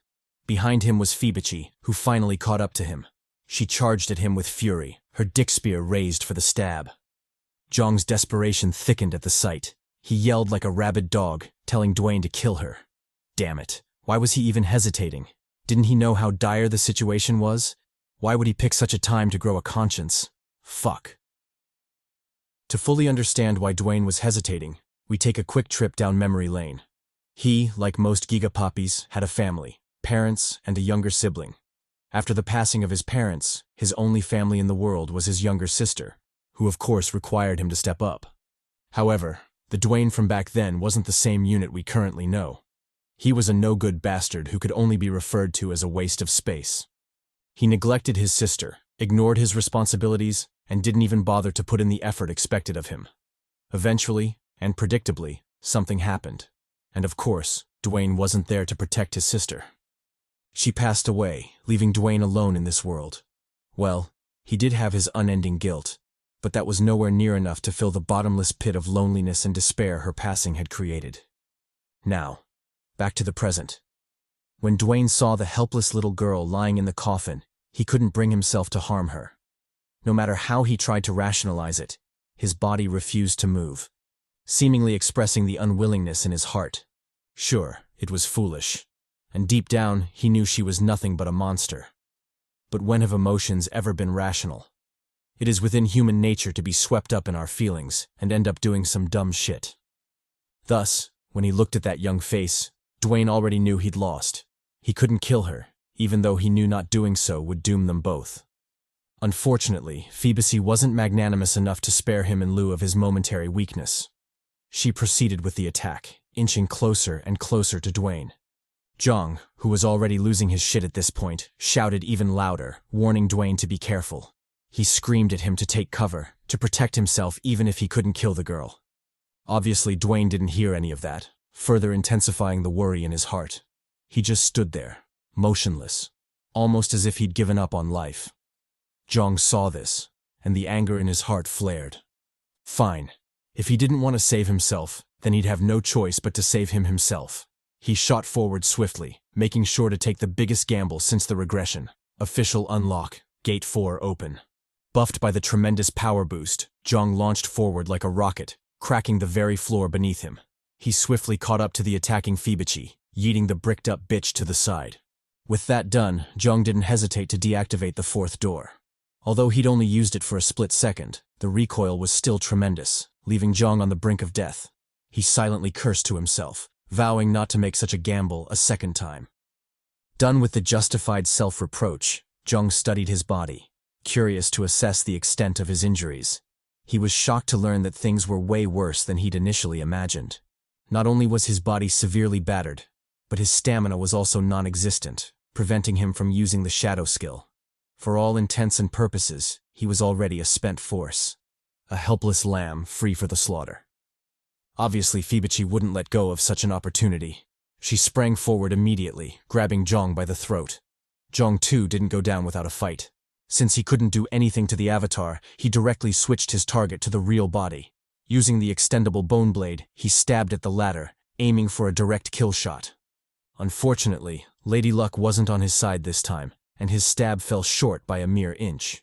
He failed to kill the main body, giving Fibichi enough time to drag him away. Just as he was thinking their bad luck had peaked, things surprisingly got worse, with Fibichi driving him toward the wall. She didn't hesitate to ram him into it, dealing a devastating blow to Jeong.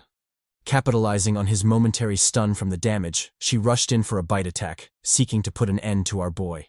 Jeong, however, refused to go down so easily. He retaliated, slashing his blade across Phoebe's neck. Like a well-aimed guillotine, his slash cut deep, quickly cleaving half of Phoebe's throat. Phoebe picked up on his actions and laughed mockingly. Did he really think something like this would take her down? Surely he must know losing a head wasn't that big of a deal to her, right? Or did he perhaps want it for something else? Something throaty? In any case, she welcomed him to try harder. Only then would his despair be the sweetest after he inevitably failed. Oh, and he shouldn't expect help from his friend over there, because the unit was clearly out of it. He couldn't and wouldn't kill her main body, so it was best not to rely on him. Jeong glared at the boasting Phoebe, and his anger intensified. He knew she was right, but so what? So what if Dwayne was currently useless and wouldn't be coming to his rescue? So what if severing her head wouldn't kill her? Did she really think such things would stop him? Nah. He was Jeong Big Papi Hyeok. It'd take way more than that to get him to back down. Besides, thanks to her nonsense ramblings, he finally confirmed the body in the coffin was indeed her true body. Moving forward, all he had to do was kill her, and all this shit would be over. Before Phoebe could respond to his retort, Jeong slashed forward, cleanly decapitating the hoe. He then kicked her in the gut, sending her corpse crashing to the ground. As for our boy, he landed gracefully near the corpse before shooting an angry glare at Dwayne. Dwayne felt his gaze but didn't turn back to face him. He continued to stare into the coffin, a silent war waging in his heart. Damn it. What was he doing? After coming all the way, was he really going to let it end like that? Was he really going to let Jeong hang because the evil witch reminded him of his sister? He already knew what he had to do, but his stubborn body refused to move.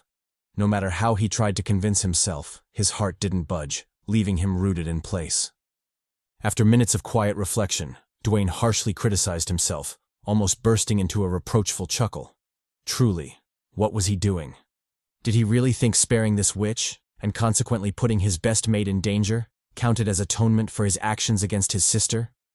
If he thought so, then he was gravely mistaken. Two wrongs can never make a right. Even if they ended up dying there was no way his atonement could be fulfilled. This realization dawned on Dwayne, and his eyes widened with resolve. Over at Jeong, he continued his face-off against Phoebe. Just as she'd said, losing a head wasn't that big of a deal to her. She instantly grew it back, continuing her relentless mockery of Jeong. What? Was he still unconvinced? Probably planning to struggle until the bitter end? If so, then he should get on with it. Who was she to stop such a fascinating scene? Jeong cursed at her and cocked his hand back. So what if she couldn't die? Since when has that ever stopped him? If he couldn't kill her, then it just meant he hadn't killed her enough. No matter what it took, he'd continue to kill her until he killed her unkillable ass. Bars. Phoebe smirked and told him to bring it on. She was really curious to see how long his resolve would last. Jeong didn't hesitate and let a punch fly. He too was curious to see how long Phoebe would continue acting cocky. Thus, the first hit landed, sending a thunderous bang across the room. After the first hit came the second, third, fourth, 10th, and soon, the blows faded, reduced to a cacophony of echoes in the background. When the carnage stopped, the outcome was really jarring, with half of Phoebe's body reduced to a mangled mess. As for Jeong, he stood there panting, a contemplative gleam in his eyes. He knew for a fact that much wouldn't stop her, and it was just a matter of time until she revived. If he wanted to bring her down for good, then the best move would be to get to her main body. Just as he was about to act on this, a sudden pain tore across his back, catching him completely off guard. Jeong looked down and was surprised to find a dick spear stabbing through his gut. Turns out Phoebe had been sneaky with it, hiding her D in the ground for a sudden sneak attack. And although it's unclear how it managed to dig through concrete, let's ignore it for now because that is the least troubling thing about this panel. Done with the insidious backstab, Phoebe slowly rose from the ground, a mocking grin on her lips. She watched the collapsing Jeong, not bothering to hide the disappointment in her eyes. Oh, how she would have loved to play with him further. But alas, the time for games was over. If there was ever a next time, then she hoped to play with him at that time. For now, however, it was time to die, and she had just the right tool for it. Saying so, she burst out that big mamba, sending it piercing toward Jeong. As for the Chad in question, he lay there helpless, too injured to make a move. Just as the thing was about to violate and deep-throat our boy, it suddenly stopped, hovering inches from his face. Fibichi, who had been dead set on carrying out the attack, froze as well. A disbelieving look etched on her face. She immediately turned to Dwayne, not bothering to hide the shock in her eyes. How was this possible? Had she been wrong in her assessment of the situation? It seemed so, because the unit had done the unexpected.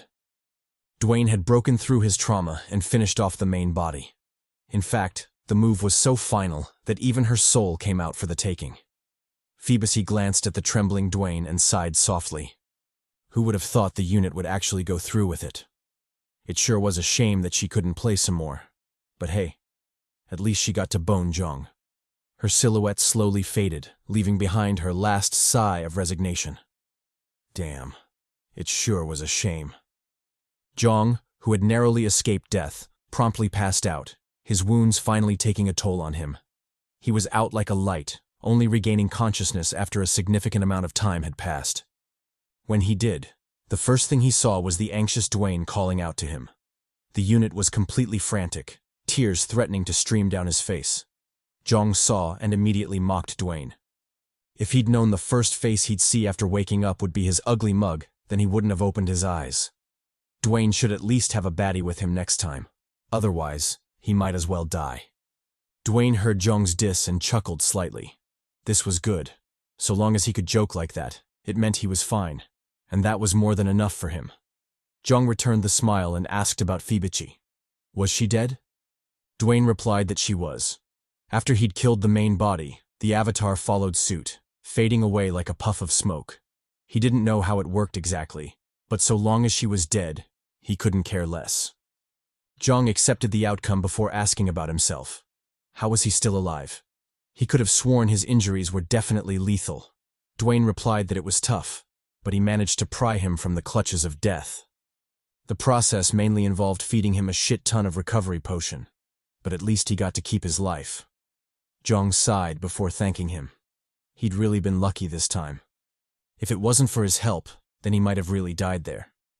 Dwayne, however, didn't accept the gratitude. He instead apologized to Jeong, realizing it was his fault things had gotten that bad. Jeong told him not to worry about it. At the end of the day, he still handled business, and that's what truly mattered. Besides, he was sure he had his reasons, so why would he blame him? He told Dwayne to rest up. They'd challenge the next room after recovering. Dwayne said bet and immediately got to healing his wounds. Inwardly, however, he resolved to do better. He wouldn't allow a repeat of the same. From now on, it was an all-out clap buffet, with everyone getting their just clapping. Whether they were young or old, chads or chadlets, they would all be clapped. He was officially an all-opportunity clappiologist. Done with the self-reflection, Dwayne continued with his healing. After resting for a while, the duo recovered to some extent. Not completely, but enough to get them moving again. Dwayne, having suffered fewer injuries, was the first to get up. He quickly checked up on Jeong, scanning every inch of his body for injuries. No diddy. When he found none, he finally exhaled the breath he'd been holding the entire time. Damn, that sure was a close one. If he didn't have the healing medicine, who knows if Jeong would have made it through. Jeong picked up on his worry and reassured him. He told the Chad not to worry because he couldn't be killed that easily. Dwayne might not know this, but he was him. To say that he was invincible might be a stretch, but it also wasn't far from the truth either. In fact, the only weakness he was currently aware of was baddies. For whatever reason, he couldn't keep a bitch, almost as if he was allergic to them or something. However, such spirits of celibacy wouldn't hold him for long. So long as he kept at it, he was sure he'd make them jiggle soon enough. Fingers crossed. Dwayne looked at Jeong, or rather not, like he was an idiot. After all they'd been through, was he really talking about cheeks right now? Where were his priorities? He eyed Jeong a second time, but didn't insist further. Should they head out now? Jeong replied that they should. He was already mostly healed after all. However, now that he thought about it, he sure was lucky this time. If Dwayne had been a second late to administer the medication, then he wouldn't have survived. Healing in L.A.G wasn't guaranteed, as there was always a time frame to consider. If the potions were administered after that time frame, then healing wouldn't be possible, even if you dumped a shit ton of potions on the wound. In any case, he was lucky, so he'd leave it at that for now. Gearing up, the first thing Jeong went for was the soul. He was surprised Dwayne hadn't claimed it, but thinking back to the situation, he guessed it was only right. If the Chad had prioritized the souls instead of his best buddy, especially after it was his fuck-up that got him cooked, he would have definitely been enraged. Luckily, Dwayne was still a sensible waifu, so he didn't have anything to worry about. Locking back in, Jeong swiftly divided the souls. Fibichi had a shit ton, so each of them gained a sizable amount. In fact, Jeong's collection shot past 400, with the total amount adding up to 440. This wasn't a small amount, considering lots of upgrades required only tens of souls. If he planned it well, then he wouldn't have a shortage of souls, at least for the next room. Speaking of souls, Jeong immediately put them to use. He wasn't the type to hoard, especially in a hell like L.A.G. If he insisted on being thrifty only to die as a consequence, then even hell wouldn't be enough to hold his stupid ass. The best move would be to efficiently use the souls, prioritizing the important skills for upgrades. As for the rest, he'd level them on a need-to-use basis, with body enhancement skills taking the cake. True to this thought, Jeong instantly began his leveling spree. He first prioritized his main skills, with calm breathing, strong bones, lizard tail, and gates of limitation taking the lead. After the main skills came the secondary skills, with lightning making the cut. It was also the last skill to be upgraded this time. Don't worry about the name changes. The translators be wildin' sometimes. The skills are the same, albeit with a little twist in the names. For now, we'll stick to the original ones because that's what we've used so far. If things change, I'll definitely let you know. Back in the room, Jeong turned to face Dwayne. He promptly handed the latter healing potions, a compensation for his earlier expenditures. Dwayne thanked him, but ultimately rejected the offer. He expressed his discomfort with accepting them, especially since it was his fault to begin with. Since he'd caused the mess that necessitated the use of potions, it was only right that he bore the expenses. Jeong, however, thought otherwise. This wasn't a case of needless philanthropy, more like a strategic decision. Regardless of what Dwayne thought and whatever honor or guilt was influencing his refusal, he still had to remember this was L.A.G. No one knew what they'd face in the next room. Heck, they didn't even know if they'd make it that far. With such a volatile situation, it was only logical that he had a bunch of healing potions on deck. That way, if things hit the fan, he could at least save himself on time. Not to mention there's the whole time limit thing to consider. If he missed his window to heal just because he couldn't procure potions from Jeong on time, then it sure would be a foolish way to go. Dwayne accepted the logic and promptly retrieved the potions. Since the big poppy was offering, why would he refuse? Besides, there were no strings attached, so why would he hesitate? This wasn't an invitation to a ditty party after all. Baby oil. Done with prep, the duo turned to face the door. It had appeared after Fibichi fell, so they were certain it was the exit door. Jeong didn't waste time and swiftly made a beeline for it. He resolutely walked out, leaving Dwayne behind. The unit, however, stayed rooted in place, a contemplative look in his eyes. He cast his gaze upon the coffin, conflicted emotions hidden in their depths. He still remembered the ordeal and what he'd done to survive it. Sure, she was a monster, but that didn't make the feeling better. No matter what, this was another guilt he had to carry. Sighing at his misfortune, Dwayne did a double-take before turning around. This was still L.A.G, so he couldn't afford to be emotional. If he ever made it out alive, then he'd have more than enough time to sort out his feelings. For now, however, it was time to lock in and shove those feelings to the side. He resolutely walked out, shutting the door with a bang behind him. When he joined Jeong, he found the former in a dark room. The room was somewhat similar to the last, with the obvious absence of humping going on. That was undoubtedly a good thing, because he couldn't deal with that shit again. Who knows, maybe this time he wouldn't be lucky and have his back blown out. It definitely was a possibility in a hell like L.A.G. Completely oblivious to Dwayne's wild thoughts, Jeong suggested moving forward. Since the lights still hadn't come on yet, it just meant they weren't in the right place. If his guess was correct, then the actual site of the trial should be up ahead. Dwayne didn't argue and silently walked forward. He knew Jeong was the pro in these matters, so why would he doubt him? Besides, his mind was still in chaos after the last room, so the last thing he needed was to overthink. He silently followed Jeong, and soon their adventure bore fruit. Well, more like rotten fruit, because their discoveries were mangled corpses. Before them was a graveyard full of mutilated corpses. The air was also filled with the stench of death. If the duo didn't know better, they'd probably think this was a battlefield. However, from their experience, mostly Jeong's experience, they knew this wasn't the work of humans. Some creature, probably a vile one, was responsible for this mess. Dwayne took in the sight and sighed slightly. This was L.A.G, a place where your life was never your own. If you made any mistakes or were just unlucky, you might find yourself in a room similar to this. Dead and with a mutilated corpse. It sure was a shame. Controlling his emotions, he turned to Jeong. What should they do now? Jeong replied that it was obvious. They'd continue moving forward. Although he didn't know what had caused this mess, and he also believed it was probably waiting for them at their destination, they still had no choice but to move forward. Staying there wasn't an option, after all. Dwayne said bet and continued their journey. Since they were already in this shit, what did they have to fear? They might as well move with confidence and tackle the obstacles as they appear. After walking for a while, the duo finally saw light from up ahead. The ground was still littered with corpses, so they knew things would definitely get dicey. Jeong took the lead and walked towards the light. He warned Dwayne to be careful because he could hear the sound of fighting from up ahead. Dwayne nodded before locking in. He could also hear the faint screams of pain, causing his steps to involuntarily falter. He really didn't want any part of that shit, but what choice did he have? If he didn't embrace the smoke, then the smoke would embrace him.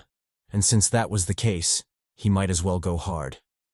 They bravely entered the light, finding themselves in the true zone of the trial. They'd already prepared mentally, but the scene before them still left them surprised. The place was pure mayhem, with humans and insects engaged in a deadly tango.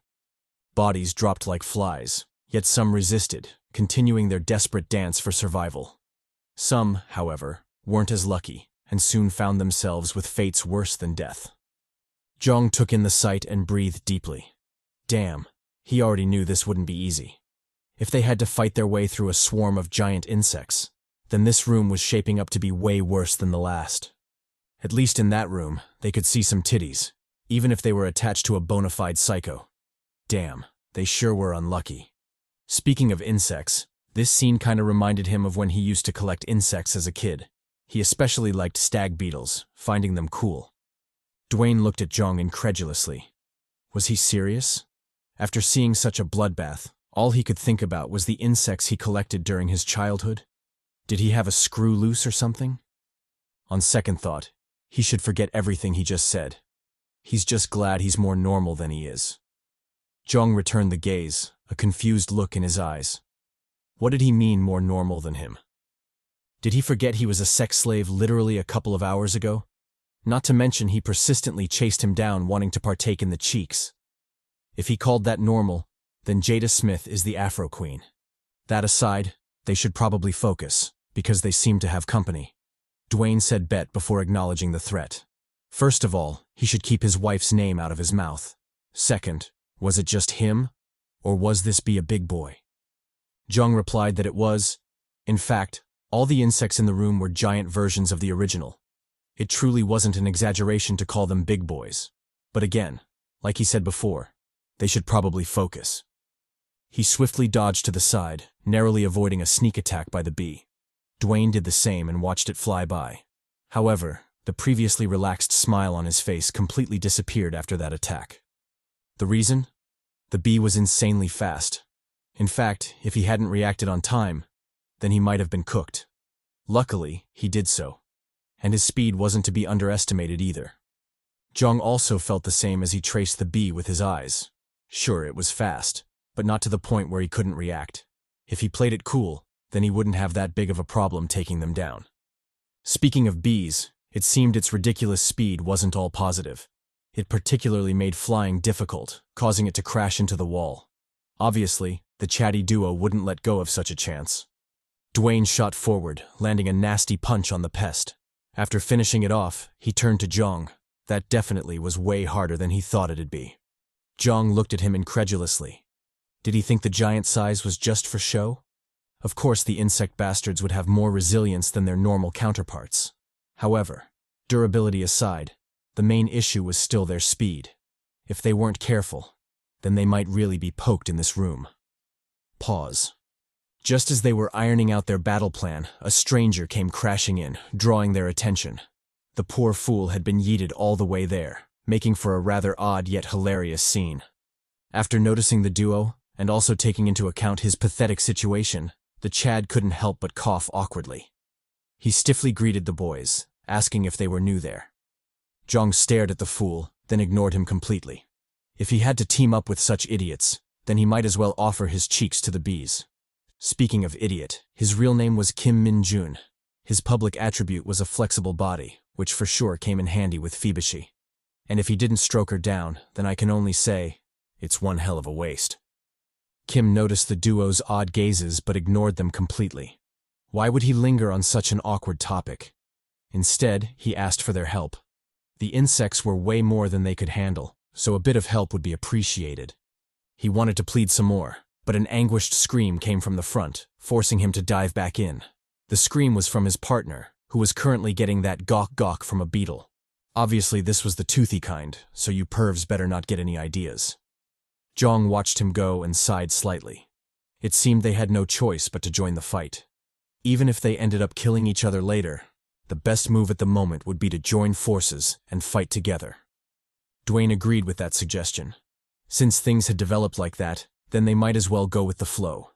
He told Jeong he'd handle the pest on the right, so Jeong should deal with the one on the left.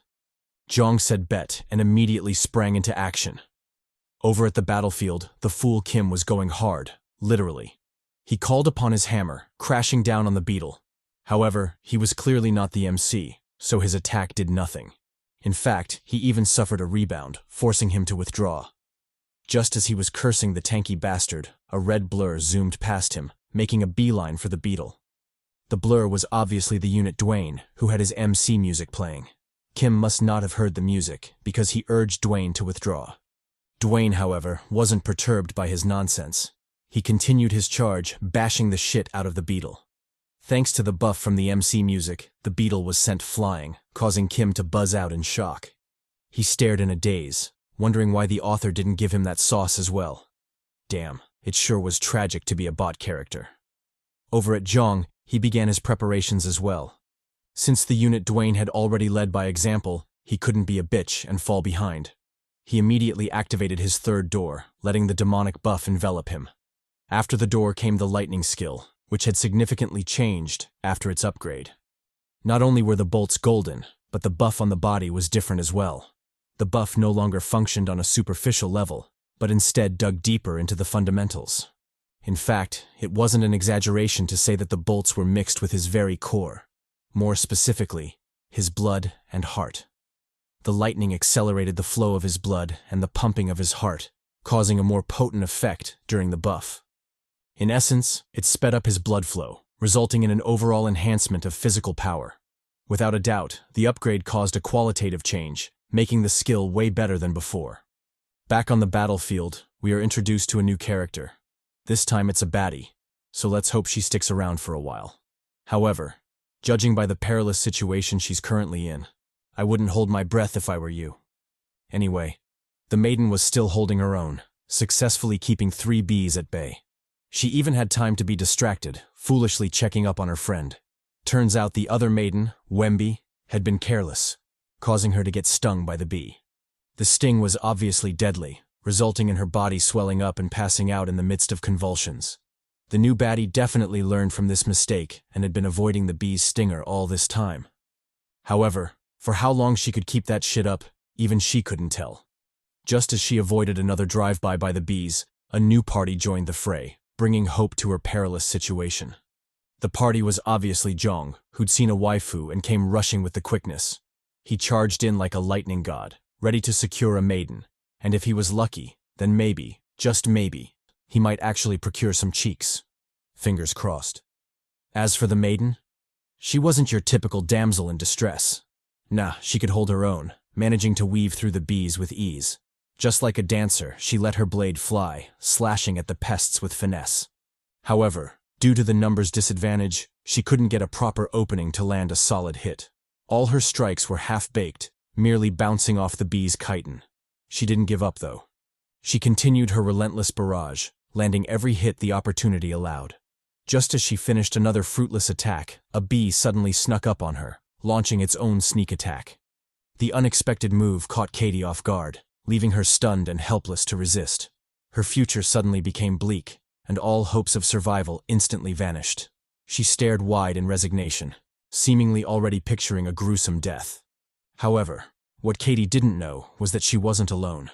Matter of fact, a Chad in shining armor was already in the fray, shooting towards her with the momentum of 1,000 virgins. He shot in like a lightning god, stabbing the absolute shit out of the bee. Thanks to his overwhelming momentum, or maybe his desire to save a maiden, the strike was lethal enough to pin the bee to the ground, making a complete mess of the floor. Of course, Jeong didn't care about that. He treated it as yet another Tuesday, another day to aura farm and bag some baddies. CHADY, however, thought otherwise. When she saw Jeong descend like a Greek deity, consequently saving her in the process, she already knew she was hooked. This was it. This was exactly what she'd been waiting for. A handsome poppy saving her like she was a damsel or something. Which she was. She blushed deeply, her face taking on a pinkish hue. Just as she was about to confess her love on the spot, a silhouette caught her attention, forcing her face to change. She called out to Jeong, an audible worry evident in her tone. Damn it, he was so handsome she'd lost her wits for a split second. And because of that, it was too late to warn him of the danger behind. Nevertheless, she had to try. Otherwise this juicy unit of a poppy would die a miserable death. She called out to her darling. Yes, she actually said that, warning him to look out. Jeong, who was at first confused by her nonsense, swiftly reacted, erecting a lightning shield to protect himself. He safely blocked the attack, causing the bee to bounce back in fury. As for CHADY, she was already on the move, jumping forward to save her man. First, she slobbed that thing, giving Jeong a glimpse of his future. Next, she let her blade sing, cleanly decapitating the pesky bastard. When it was all said and done, only a corpse remained, its head sent flying off into the distance. Jeong observed this and wanted to comment, but the look on CHADY's face made him pause. Why the hell was she looking at him like that? And was that a faint blush he saw? Yep. It definitely was a blush, because the maiden CHADY had fallen hard. In fact, she confessed it on the spot, openly begging Jeong to date her. However, Jeong wasn't a simp and quickly put her in her place. He told her to focus. They were still in a battle, after all. CHADY nodded but didn't back down. Why would she, when she was talking about love? As far as she was concerned, the bee could shove it. Her only priority was the poppy beside her. However, she wasn't unreasonable either, so she'd save the topic for later. When they were done clapping cheeks, they'd talk about their cheeks clapping. Jeong should look forward to it, because her mouth was the real deal. For talking, of course. Jeong looked at her incredulously. Was this bitch for real? No. He shouldn't even bother with her because such psychos were bound to appear in L.A.G. For now, his main focus should be the enemy before him. He swiftly shot forward, shoving CHADY's nonsense to the side. Since the horny baddie didn't want to fight, he might as well handle it on his own. Calling upon his bone blade, Jeong prepared to slash at the bee. The scene should have been epic, but alas, CHADY's bullshit still rumbled from the background. She told Jeong to take her in, promising to be slick with the tongue. And if that wasn't enough for him, then she'd feed him a buffet of cheeks. Cheeks galore. I know it sounds like I'm making this shit up, but I swear it's actually canon. In fact, it's so ridiculous that even the translators commented on it. The author was definitely without going through that drought. Bars. Jeong ignored everything and slashed at the bee. However, due to the sloppy-toppy temptation, his strike was less than desirable. He failed to land a critical hit, causing the bee to zoom past him. As for the new target, it was obviously the horny CHADY, who was still spewing her nonsense in the background. Jeong saw this, and his mouth twitched. This woman, couldn't she read the room? Why would she insist on cheeks when her life was in danger? Or could it be that her sloppy was the toppiest? In any case, she should still dodge. Otherwise he wouldn't get to know how that felt like. CHADY drew her sword and smiled at him. That look. Could it be that he was worried about her? Well, he shouldn't be, because she wasn't like the typical maidens. She was her, and she could take care of herself. She immediately raised her sword, giving it a nice slob for the buff. Once that was done, she let the blade sing, cleanly slashing the bee in two. After it fell, she turned to Jeong, an obvious smug expression on her face. What? Why was he looking at her like that? Could it be that he thought she was weak? A damsel in need of saving? Nah, she could protect herself. Otherwise, she wouldn't have made it that far. But then again, a little bit of company wouldn't hurt. If he took her in, then she'd give him everything she promised and much more. All she needed was a yes, and she'd lay that thing on him. Jeong looked at her silently, clearly not bothered to indulge in her fantasies. He knew the maiden was down bad, so any move to reason with her would be pointless. CHADY, however, interpreted his silence as shyness. She encouraged him to speak up. There was no need to hide it if he liked her after all. Oh, and in case he was hesitant about the location, he shouldn't be. She was down to smash if he was. Speaking of smash, how did he like it? Did he like it cute or sexy, or perhaps a blend of both? He shouldn't hold back, because she could accommodate anything. Well, almost anything. She couldn't guarantee it if his taste was, bizarre. Again, I'd like to emphasize that this isn't me bullshitting. The dialogue is actually canon, so you chads and chadlets better not be thinking I'm thirsty. Well, I am, but that's beside the point. At least for now, I'm genuinely innocent. Back to the story. Just as the maiden was shooting her shot, a bee suddenly shot at her, aiming for her head. The attack was so fast and unexpected that she couldn't even react to it. Luckily, Jeong was still in the fray, so he swiftly intervened to save her thirsty ass. He blocked the stinger, deftly parrying it against his bone blade. With a tone that bore no warmth, he told CHADY to stop fucking around. He wasn't interested, so she should keep it pushing with that bullshit. CHADY, however, completely ignored him. She already liked him, so why would she stop now? Besides, he'd saved her twice already. What else could that be if not fate? Jeong heard her nonsense and sighed slightly. Damn, why was she such a pain in the ass? If he'd known she was this thirsty, then he wouldn't have saved her in the first place. That aside, he should probably ignore this perv and go help Dwayne out. Who knows what hell he's currently going through. He promptly cast his gaze to the side, evidently shocked by what he saw. The beetle was still alive, actively chasing after its prey. This fool in particular had the worst of it, with the beetle relentlessly chasing him down. Of course, he didn't take it with grace. Rather, he shouted like a bee, begging to be saved. Just as he was beginning to lose hope, help finally arrived, crashing down on the beetle. To the side was another red streak, which also intervened, charging headfirst into the foe. Thanks to the pincer attack, the beetle finally stopped, giving the poor fool a new lease on life. Unfortunately, the lease quickly expired, and the beetle continued its relentless pursuit. The fool noticed this and immediately tucked tail to flee. He ran like crazy, consequently cursing the beetle for singling him out. Why did it have to be him? Couldn't it go after the rest? Dwayne, who was watching from the sidelines, turned his puzzled gaze to Kim. Why was the beetle singling out the bastard? Did they have history or something?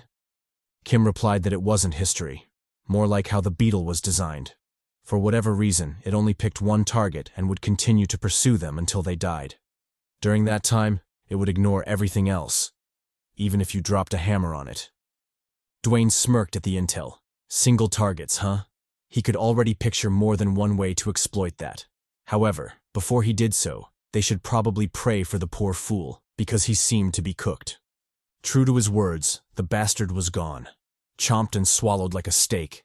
His blood pooled on the floor, hinting at how tragic it was. Kim saw this and cursed loudly. Damn, that was the 20th person already. If they don't bring that bastard down, then they'll definitely die there. Dwayne agreed, but his mind was focused on something else. Since the beetle had slain its target, didn't it mean it would be choosing new prey? What were the odds that the pick would be him? Surely he couldn't be that unlucky, right? As if L.A.G was laughing at him, the beetle slowly turned, fixing its eyes on him. It gave Dwayne a low shriek, seemingly saying, "Yes, bitch, it's you." Dwayne returned the gaze, his brow slick with sweat. Damn, how could he be so unlucky? If anything, he blamed Jeong, because this was some MC bullshit. Shit. He really hoped that Beetlehawk 2 was worth it at least. With zero hesitation, Dwayne turned tail to book it. Why wouldn't he when things had gotten that dire? However, what he didn't expect was that the beetle would be all up on him like cakes on a thick mommy. It chased him down, barely missing him by an inch when it crashed into the wall.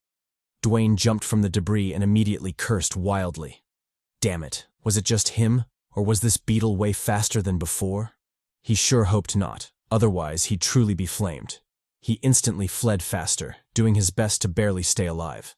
However, after the next narrow dodge, Dwayne couldn't help but admit it to himself. He was cooked. If he didn't get any help, then he'd definitely die there. Frantic and desperate, Dwayne jumped to the side, narrowly avoiding a follow-up charge by the beetle. What he didn't dodge, however, was the ensuing spit attack, as that caught him completely off guard. He'd never expected such an attack, and as a result, was trapped, helpless to escape his current predicament. Kim, who'd been watching from the sidelines, shouted at him to be careful, warning him to pay extra attention to the beetle's spit. He said it with so much sincerity, you'd almost forget Dwayne was already trapped by the damn thing. Dwayne, however, couldn't forget. He furiously shouted back, telling the latter his warning came too late. If he wanted to warn someone, then he'd best do it before they fell for the damn trap. Scared and helpless, Dwayne sighed in resignation as he was dragged toward the beetle's open maw. It wasn't that he didn't want to fight. He simply couldn't, as the beetle's spit held him firmly in place. His future was no longer in his hands, and all he could do now was pray for a miracle. You know what they say, good things come to those who wait. Just as Dwayne was praying for his miracle, a Chad in shining armor appeared, quickly slashing at the Beetlejuice. He severed it in a single slash, successfully saving the trapped Dwayne. Dwayne didn't hesitate and immediately backpedaled, warning Jeong to do the same. He then told him about the Beetlejuice, emphasizing just how troublesome it was. Jeong listened to his warning and frowned slightly. If it was really as troublesome as Dwayne said, then this hunt was definitely going to be annoying. But even still, he couldn't back down. So he might as well figure out an effective battle plan. With that in mind, Jeong asked Dwayne for all the info he had on the beetle. Dwayne replied that it wasn't much before proceeding to share all that he knew. He told Jeong about the beetle's absurd defense, and how regular attacks didn't even faze it. Jeong pondered on the intel for a while before coming up with a plausible strategy. They'd aim for the belly. Since the beetle's shell made frontal assault useless, it was only logical that they went for the underside. Who knows? Maybe that would be its weakness, and even if it wasn't, then the underside would definitely be weaker than the top shell. Dwayne said bet, and immediately volunteered his help. Since Jeong wanted to attack the underbelly, then he'd create an opening for him. Although he wasn't confident in facing the beetle head-on, creating an opening was something he could definitely do. Jeong thanked him, then instantly locked in. With Dwayne handling that part of the plan, he knew he could trust him to accomplish it flawlessly. As for himself, he'd get to work too, because the beetle was already on the move. Jeong took 2 steps forward and instantly attracted the beetle's aggro. He knew the beetle would soon switch back to Dwayne, so he had to be fast. Without hesitation, he called upon his electric blast, zapping the shit out of the beetle. The beetle shook for a while before tanking the blow. It then ignored Jeong completely, searching the room for its true prey, Dwayne. However, no matter where it looked, Dwayne was gone, almost as if he'd faded into thin air. All it could see was Jeong, who didn't hesitate to mock it. Was it looking for Dwayne? If so, then it should check to the side because the homie was coming in for a bashful reunion. True to Jeong's taunt, Dwayne was charging in for a bash attack, his shoulder poised for the smash. He tanked through the beetle's spit juice, finding zero challenge in that endeavor. When he was close enough, Dwayne dropped even lower, aiming for the beetle's head.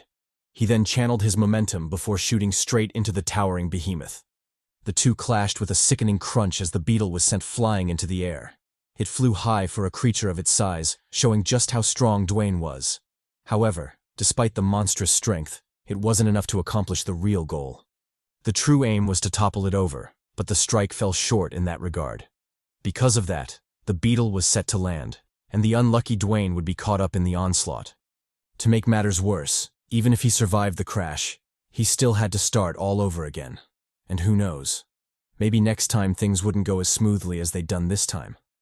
Just as Dwayne was beginning to despair, Kim finally joined the fray, lunging straight for the beetle. He called up his soul hammer, yeeting the beetle with it. Thanks to his timely assist, the beetle finally toppled, crashing hard on its back. It lay there like a wet dog, unable to save itself. Obviously, Jeong wouldn't let go of such an opportunity. He immediately jumped into the fray, sinking his huge axe into the beetle's belly. The creature let out an anguished shriek, but it did nothing to stop Jeong. he instead doubled his assault, digging the axe deeper into the beetle's gut. Just as he was about to cleave it in half, the creature finally retaliated, catching him completely off guard. It manifested a bunch of slippery tentacles, which it promptly smashed at Jeong. Jeong saw this, and his expression changed drastically. He'd already expected the beetle to have a defensive mechanism, but he hadn't thought it would be this sinister. Without a doubt, this would be troublesome, especially with how sturdy those tentacles looked. Dwayne, who also picked up on this point, charged in to assist, but was quickly forced to retreat by the tentacles. They launched a relentless barrage on anyone who came close, effectively isolating Jeong from his party. Speaking of Jeong, he was currently under immense pressure, with numerous tentacles whipping at him. They attacked relentlessly, giving him no chance to counterattack, let alone dodge. After suffering through the onslaught, Jeong realized something that made his blood chill. He couldn't escape from this. With how much pressure the tentacles were putting on him and his electric shield, he knew for a fact he wouldn't be able to save himself. Not only that, his skills were also beginning to fail, a consequence of the tremendous pressure he was under. Noticing Jeong's dire situation, Dwayne rushed in to assist, but was yeeted once again. He failed to penetrate the beetle's D, leaving Jeong alone without any backup. As the severity of the situation worsened, a silhouette suddenly shot forward, coming to Jeong's rescue. The silhouette was obviously CHADY, who didn't hesitate to spout some down bad bullshit. She said something about protecting her man, but honestly, I was too focused on her lack of cheeks to even care. The beetle, however, cared very much as it shot its tentacles at her. It launched a relentless barrage, doing its best to bring the young maiden down. Luckily, this isn't that type of story, so the tentacles didn't violate the baddie. She easily weaved through them, finding zero challenge in the endeavor. Jeong, who felt the pressure on him decrease significantly, shot an appreciative gaze at CHADY before locking all the fuck in. He immediately opened his fourth door, letting the oppressive aura spread across the room. Utilizing the power boost, he struck at the beetle, causing a deafening explosion to go off. The force from the blast tore through the air, flinging Jeong away like a ragdoll. When he finally settled, he immediately deactivated his fourth door, doing his best to minimize the backlash. Luckily, it hadn't been that long, so the backlash wasn't as severe as he'd expected. CHADY, having suffered the brunt of the attack, limped towards Jeong, bringing with her more down bad bullshit. She glazed Jeong for being strong, confessing that he was way stronger than she thought he was. However, inasmuch as she was drenched by his strength, she couldn't help but bring up the elephant in the room. Was it just her, or was that beetle bastard attempting to get back up? Surely she had to be seeing things, right? Nope, she wasn't. The beetle bastard was indeed trying to get back up. In fact, she wasn't the only one who noticed this peculiarity. Dwayne and Kim, who were on the opposite side, noticed this as well. With strained faces, the duo watched the pest, dreading what it had in store for them. Would it regenerate? Or possibly something more absurd, like a second form? They couldn't tell, but they were sure some shit was cooking. This was L.A.G after all. Kim, having had enough of this bullshit, said fuck that and jetted forward.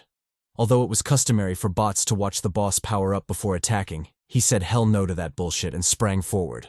Why would he foolishly let it power up when he could end it right then and there?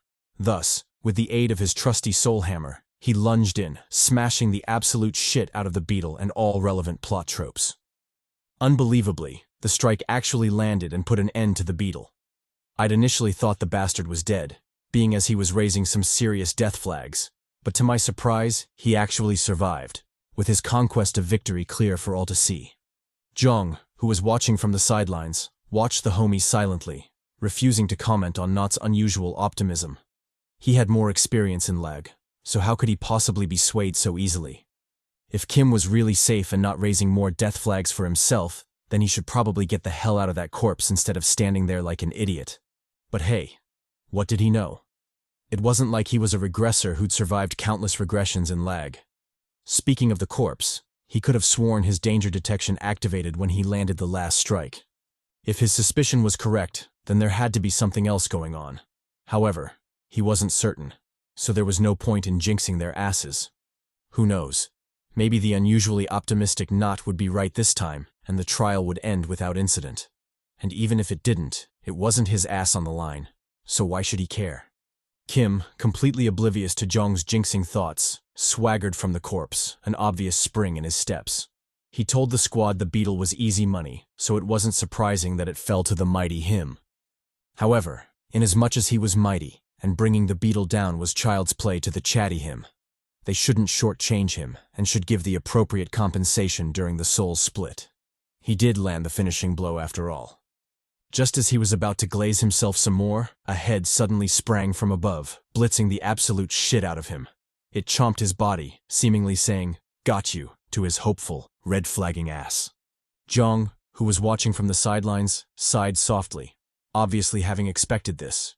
Where did Not and Kim think this was? Nanya? Nah, it wasn't that childish bullshit. This was L.A.G. The only magic in this hell was death and the spectacle of cheeks being clapped. However, he would be lying if he said he wasn't hopeful this time. Had things ended nicely, it would have been great. But alas, this was L.A.G, and such fantasies never exist in this hell. Turning back to the pest, he could finally see it in all its glory. It was a giant centipede-like creature, albeit more ferocious and deadly. CHADY took in the sight and trembled slightly. Were they supposed to fight that thing? No. Before that, where did it even come from? Surely it couldn't have been hiding inside the beetle, right? Jeong glanced at her but didn't reply. If she couldn't figure that much out on her own, then she was useless, and there was no point in answering her question. However, she did have a right to be scared, because shit was about to go down. True to this thought, the centipede lunged at them, moving with such speed that the duo barely survived. They clumsily dodged to the side, narrowly avoiding a quick kiss with death. CHADY, having seen an opening, quickly slashed at the pest, leaving a nasty wound on its flank. The wound bled like crazy, sputtering putrid blood across the entire floor. Unfortunately, blood wasn't the only thing sputtering from the wound. Alongside it was a swarm of maggots, which didn't hesitate to bite into CHADY's hand. The baddie noticed this and immediately backpedaled, urgently calling out to Jeong to warn him. She told him about the maggots and how absurdly painful it was to be bitten by them. Jeong, clearly alarmed by this, quickly backpedaled, obviously wanting no part in that smoke. He then stared at the centipede, instinctively realizing it wouldn't be so simple to take it down. Sure, its skin was soft, and his blade could probably cut through it like tofu. However, the presence of the maggots was a big issue, one he had to figure out before making any decisive moves. CHADY, choosing to support her boo, asked what they should do next. They couldn't keep standing there, after all. Jeong replied that it was simple. They just had to stop the centipede's monstrous speed and movements. As for how they'd do that, she shouldn't worry. They weren't the only reliable ones in the squad. As if on cue, Dwayne joined the fray, landing a devastating kick on the centipede. He savagely pinned it to the ground, effectively thwarting any attempts to move by the pest. As for Jeong, he was already on the move, an aura of majesty radiating from him. This aura was the manifestation of the fifth door, a buff that raised his strength to the transcendental level. Thanks to the buff, his body brimmed with strength, allowing him to stab deep into the centipede. He then proceeded to slash across its flank, leaving a devastating wound in his wake. Jeong skidded to a stop before shifting his gaze to the centipede. He'd known the fifth door would be mighty, but damn, he hadn't thought it would be this broken. Not only had it allowed him to slash the centipede in two, it also gave him absurd speed, enabling him to do so within a second. Without a doubt, the skill was broken, and he couldn't wait to explore just how incredible it was at the higher levels. Locking back in, the squad collectively focused on the centipede. Although they knew it was dying, they couldn't risk it. Such negligence often led to death, after all. Luckily, nothing popped off, and the only thing they had to worry about was the maggots in the blood. Dwayne took point and roared at them, effectively annihilating any maggot that came his way. Jeong, however, was flashy with it, erecting a lightning shield to protect both himself and the baddie. As for CHADY, she had a blush on her face, obviously drenched by Jeong's alleged concern for her. When everything settled down, the trio finally relaxed, happy that things ended without incident. However, since this was still L.A.G, they had to be sure. So Jeong kicked the corpse a couple of times.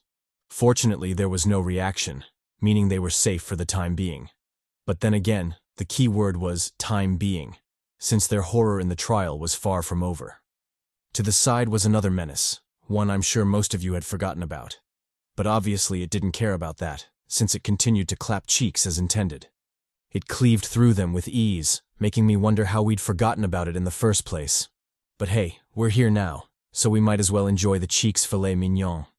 Just as the giant mantis was enjoying its buffet of cheeks, a silhouette suddenly spawned from the side, clocking the absolute shit out of it. He then unleashed a flurry of punches, leaving the pest dazed for a second. However, that second swiftly passed, and the mantis retaliated with the quickness. It slashed at the fool, giving him no time to counter. Luckily, the slash was off target, so the fool managed to keep his pathetic life. On second thought, scratch that. Turns out it wasn't luck at all, rather the intervention of the CHADY. The unit had smashed into the mantis, forcing its strike to veer off course. The mantis, in return, retaliated immediately, sending him flying like a ragdoll. Just as it was about to press the attack, its antennae twitched like crazy, warning it of an impending attack. Unfortunately, the warning came too late, as our boy was already on the prowl. He lunged in like a lightning god, kicking the shit out of the mantis. The mantis was dazed for a second, but ultimately didn't suffer any damage. Jeong saw this, and his eyes twitched. To think they'd been struggling with a beetle when such a monster was in the room. They sure were lucky, because those two teaming up would have been a disaster. CHADY, seemingly coming to the same conclusion, drew her sword, her intent to battle evident. She asked Jeong what they'd do. The mantis looked hella sturdy after all. Jeong replied that he wasn't sure, but the best bet was to probe it for its weaknesses. If they could determine those, then their chances of victory would increase significantly. To that effect, he promptly issued his orders. The new guy was to attack from the left, Dwayne from the right, and he himself would handle the front. If they flanked it from all sides, then there was a chance they might actually succeed. CHADY, clearly having missed her name, asked about herself. What would she do? Jeong replied that she was useless, so she might as well support them from the rear. However, if she sees an opportunity, she should feel free to take it.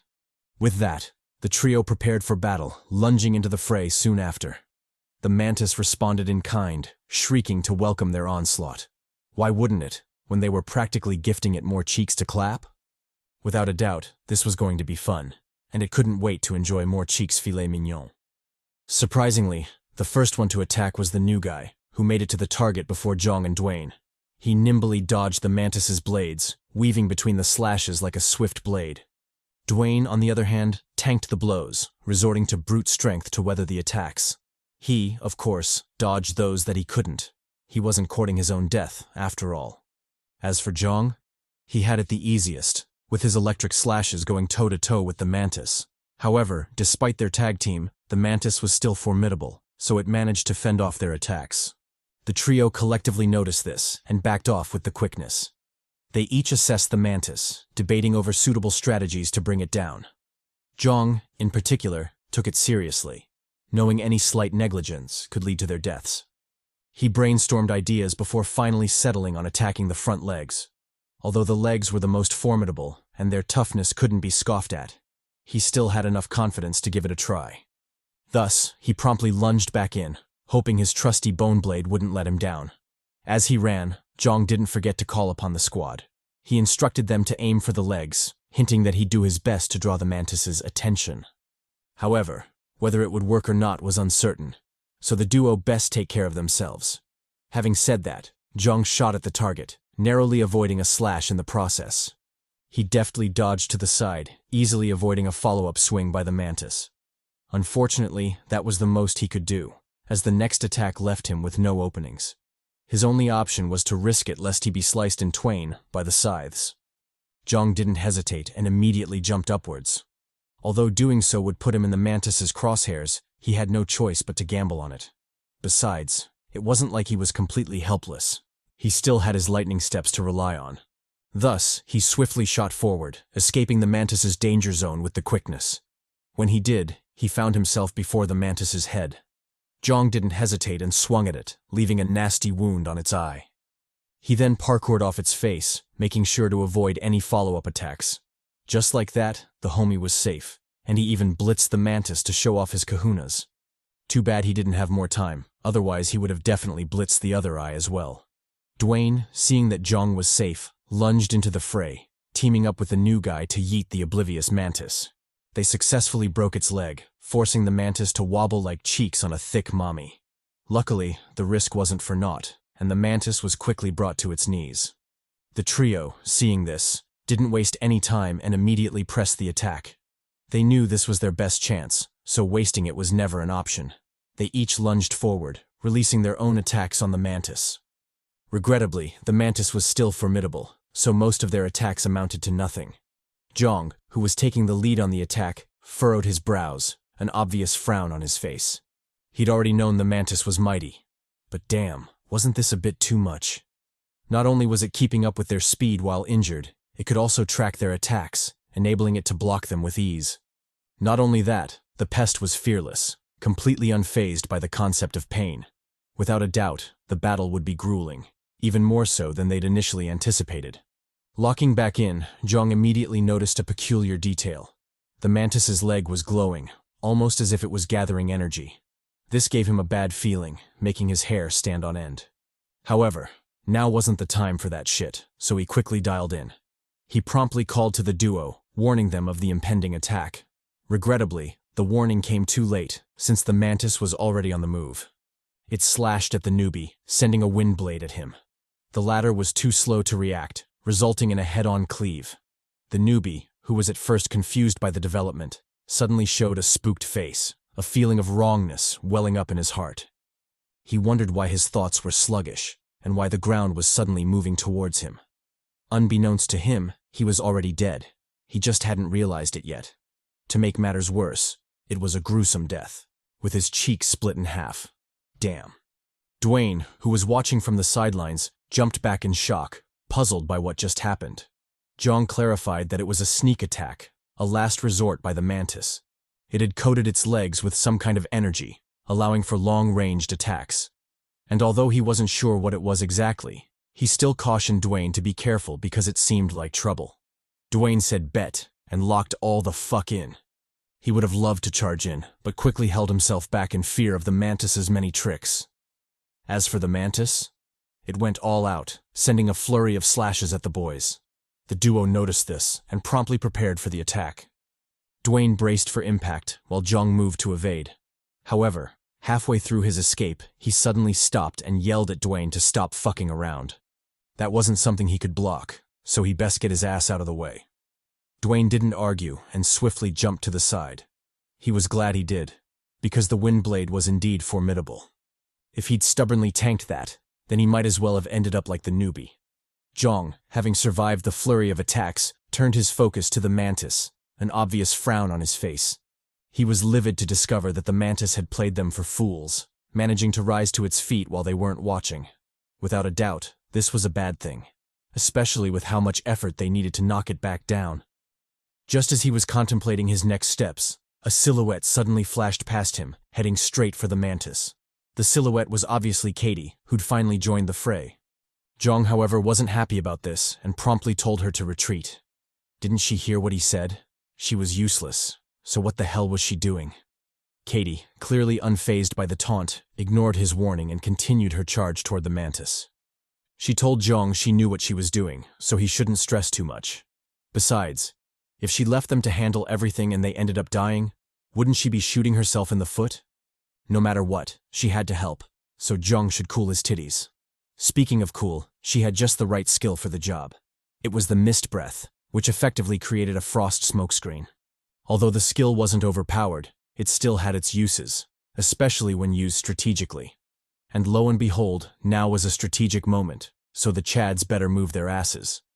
The duo said bet and immediately joined the fray. They knew this was their last chance, so they dared not be careless. If they couldn't bring the blind mantis down, then things would only get worse for them. Unfortunately, the mantis wasn't just going to wait for its death.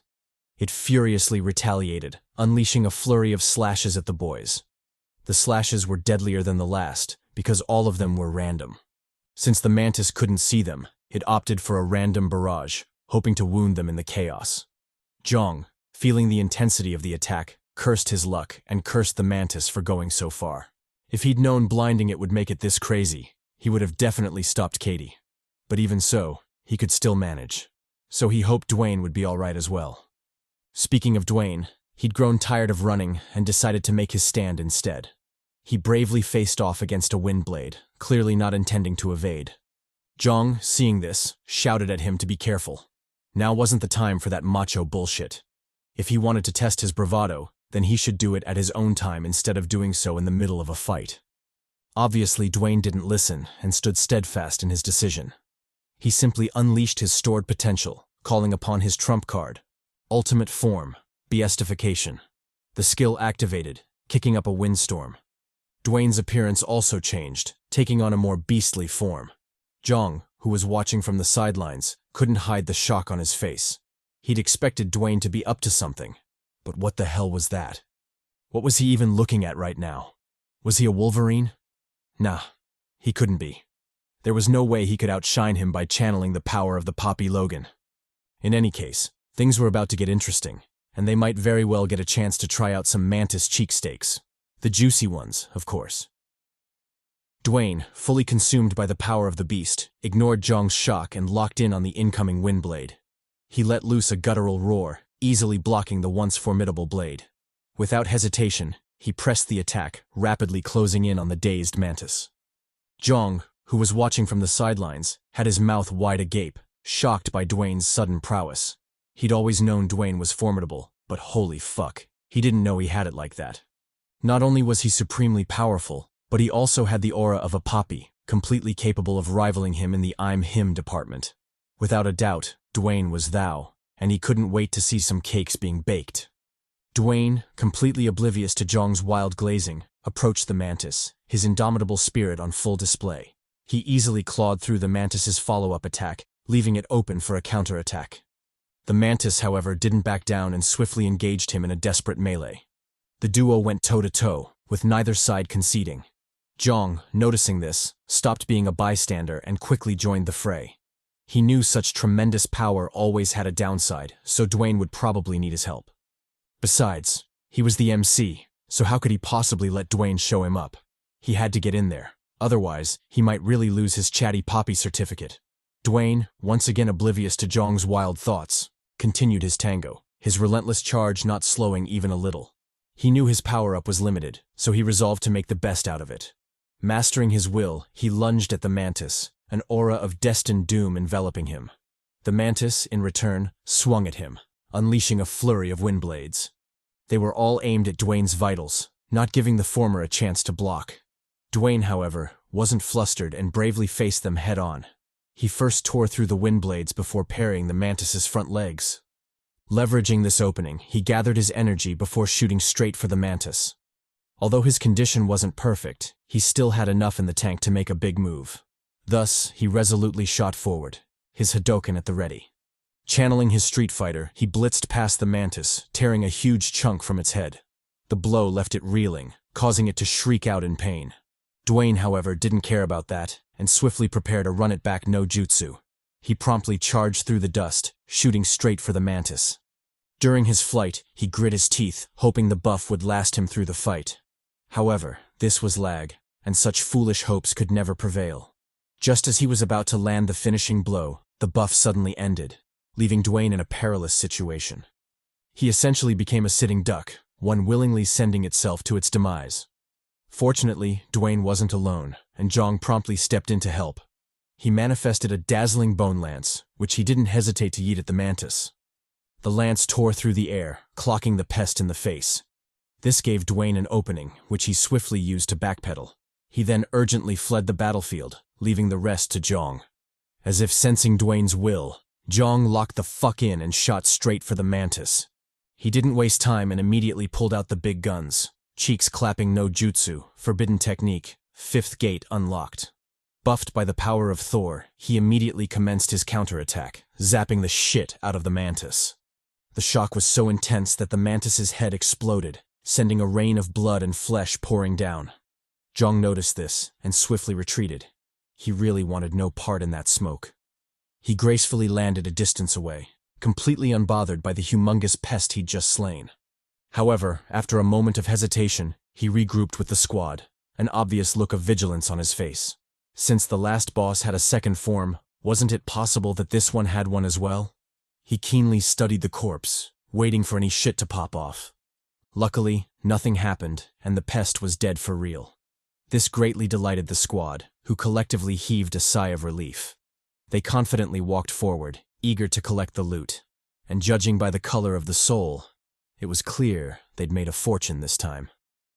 Jeong smiled at the reward before shifting his gaze to the right. That was the location of the exit door, which had appeared after the mantis was slain. He visibly hesitated for a while before deciding against being rash. Since the whole party was tired and the door wasn't going anywhere, it was probably wiser to stay there and recuperate. Thus, he immediately gave the order, instructing the duo to rest. Dwayne and Kara didn't object, because they indeed needed the rest. They promptly settled to recuperate, only rising after they were completely healed. After checking their gear, the group swaggered to the exit, eager to leave that cursed room. This was particularly true for CHADY, who seemed to be panting in relief. Wait, hold up. Something doesn't seem right. It's either this maiden is horny as usual, or something else is cooking in the background. In any case, we'll find out later, so there's no point in speculating. After walking for a while, the group finally reached their destination. It was the same room with multiple doors where they could pick their next trial. Jeong took the initiative and drew the duo's attention to the 8th door. Unlike the rest of the 7 doors, it didn't have a label, meaning it wasn't part of the trial. However, judging by the fact that it needed a key to open, he guessed it was probably like the last vendor room where he had to use the maze key to enter. Dwayne agreed with him, saying he was probably right. But even so, they had to be careful. This was L.A.G after all. Jeong acknowledged the warning before shifting his focus to CHADY. The maiden seemed off, so he asked if she was okay. CHADY replied that she was fine, just a little bit nauseous. She told the Chads not to worry about her. She'd be fine after a little rest. She wanted to reassure them some more, but her face suddenly changed. To the duo's shock, she suddenly started coughing, causing them to stare at her worriedly.